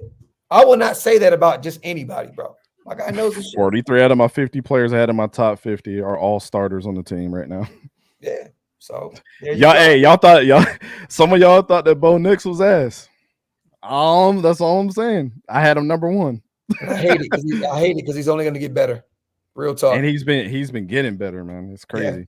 Yeah, facts. Salute to everybody here in the building, you guys. Once again, for those who are just pulling up breaking news, our Raiders moved on from offensive coordinator Luke Getsey. We also relieved our offensive line coach James Craig and quarterbacks coach Rich Scarangelo of their jobs as well. So we're moving on from them. It looks like there's going to be some more movement in terms of firings as well. Keep an eye on Cadillac Williams and a few other names out there. But it looks like the process is about to start speeding up because being 2-7 in Las Vegas is not going to get it fucking done. You're in Las Vegas, a place where people go to fucking win. And nobody's going to accept 2-7 Raiders, especially when you're the highest fucking ticket in the NFL to go watch your fucking team play ball. So, you know, but breaking news, man. Appreciate you guys as always. Dante, my dog, I'm starting to lose my voice. We're going 3 hours in. I got to get the fuck out of here. I'm going to have some drinks with my brother before I leave my flight tomorrow. Salute to everybody here in the building. As always, wipe them feet, hit them thumbs up. If you're not subscribed yet, the fuck are you waiting for? Hit that subscribe button. And we're going to have some interesting interviews. You know what? Hey, Tate, do me a favor, bro. I got Dylan coming on the show. You want to pull up this week and do it with me? Yeah, I haven't talked to Dylan since the Senior Bowl. So I talked to him last night. It was past his curfew. He couldn't come downstairs. But, yeah, I heard you say that. They wanted to do the show on the bye week. You know what I'm saying? So as long as they're not worried because of all the movement that's going on, I don't know if they're telling them you guys stay away from media and all that other stuff. I'm gonna call them and talk to them. But if they're still good for it, I'm gonna bring them both on the pot. I'll let it have you on, bro. Let's shoot the shit with them. You've interviewed both of them before. You know what I mean? I have too. So it was a surprise. And when I mentioned your name to Trey, bro, he lit up like a fucking Christmas tree, bro. I promise you, he was excited. He told me after our interview, he was like, bro, it was so good to do an interview that was like different. You asked different questions than everybody else. Yeah. I'm like, I want to generally get to know you, bro. Like, you know what I'm saying? Like, I even asked him, I said, why'd you choose the number that you chose at Air Force? I didn't ask him anything about his uncle and Ed Reed. You know what I'm saying? I didn't care about none of that shit. This is supposed to be the Trey Taylor show. You know what I'm saying? So, well, I'm gonna hit you up this week, bro. Once I lock everything in, and we'll get rolling. I'll be back in Dallas tomorrow night, and we'll figure it all out. You know what I mean? So, IB Vic. He said, "How do I feel about Noah Fafita?" I'm a big fan of his. I think he's going to be a steal for somebody late in the draft. It's his size too. He's another kid that's from Hawaii as well. It seems like you're an Arizona fan because you know a lot of these guys. You know their problems that they got there, and I don't think this year's team is a reflection on him or Tedero or Takaria or any of those guys out there. They got some good players around them. And good for them for staying when Jed Fish wanted to get his ass and leave them behind and go to Washington. He had a good thing going, and those kids stayed behind regardless of the NIL money. So if you guys want loyal guys, Tedero McMillan and Noah Fafita and those guys are loyal. So I mean, Raiders Nation. I mean, if out of everybody. Take the S out of that, man. Take the Raider Nation. There you go, brother. Thank you so much for correcting yourself, man. Hey, real quick, you guys, one more update on the way out. Vinny B did put a tweet out there. He said, for tonight anyway, it looks like the firings are done. He also put a tweet out there that says there had to be a fall guy for the Raiders struggles, which we talked about. OC Luke Getsey, OL coach, James Craig, and Coach Rich, quarterback coach, took the fall. But Antonio Pierce had full autonomy hiring his staff. So if the struggles continue, it's inevitable. What's next? So if you guys want to go check out Vinny B's article, salute to him. He put it on Twitter. Go check it out. Once again, man, my brother, thank you so much for pulling up and giving us all this time, man. You know what? And I'm going to hit you this week, bro. We'll get down and figure out these interviews and all that other stuff. All right, cool. Hey, nice to meet you, Stu. Hell yeah. Hey. Much love, man. Great commentary, man. For real. I appreciate it, man. Appreciate it. We got to do something together in the future. I got to link you guys. There's no reason why y'all can't do shit. Yeah, absolutely. Yeah. So you definitely got to lock in. Other than that, man, let everybody know one more time where to follow you at real quick on the way out. Yeah, man. As you see right there, EastCoastGridiron.net. Same thing, same name on YouTube as well.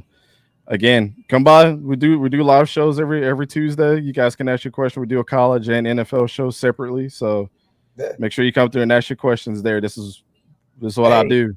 I need a favor from you because you always do high school stuff and all that good stuff. See, you guys don't know that Dante loves the game so much that he finds, talented high school kids and so on and so forth. Three high school kids. Hey, I review their film for free. I got 3 high school kids out of the 20 film studies I did this off season. I got them offers at colleges. So can I ask for a favor? For sure. Can you break my son's film down? Hell yeah. He's only 11, but it'd mean a lot if you broke it down. Yeah. I think that's the coolest shit in the world to hear somebody break his game down. You know what I mean? At the level he's at right now. You know what I'm saying? I always try to break it down, not like, me and Stu could probably get into the X's and O's and go fucking nuts on the whiteboard. But keep it simple, stupid with him. You know what I mean? But he'll love it. You know what I'm saying? Yeah, for sure. Yeah, just send it over, man. I got you. My brother, man. Salute to everybody in the building. You guys have a great night. Thank you so much for sticking around for all 3 hours. We appreciate you. On the way out, wipe them feet, hit them thumbs up, and also hit that subscribe button. And I will be live. If not tomorrow, you guys, I'm traveling. We'll be live all week long. I got a bunch of shows set up. So we will be back active and moving and grooving. Once again, you guys, keep your heads up. You know what I mean? 2-7, it sucks. You got absolutely cooked by the Cincinnati Bengals today. But you know what, man? It is what it is. We're not going anywhere. You know what I mean? So we might as well take this ride as a unit and just keep it rocking, man. So salute you guys. Love y'all. Appreciate y'all. We are out. One.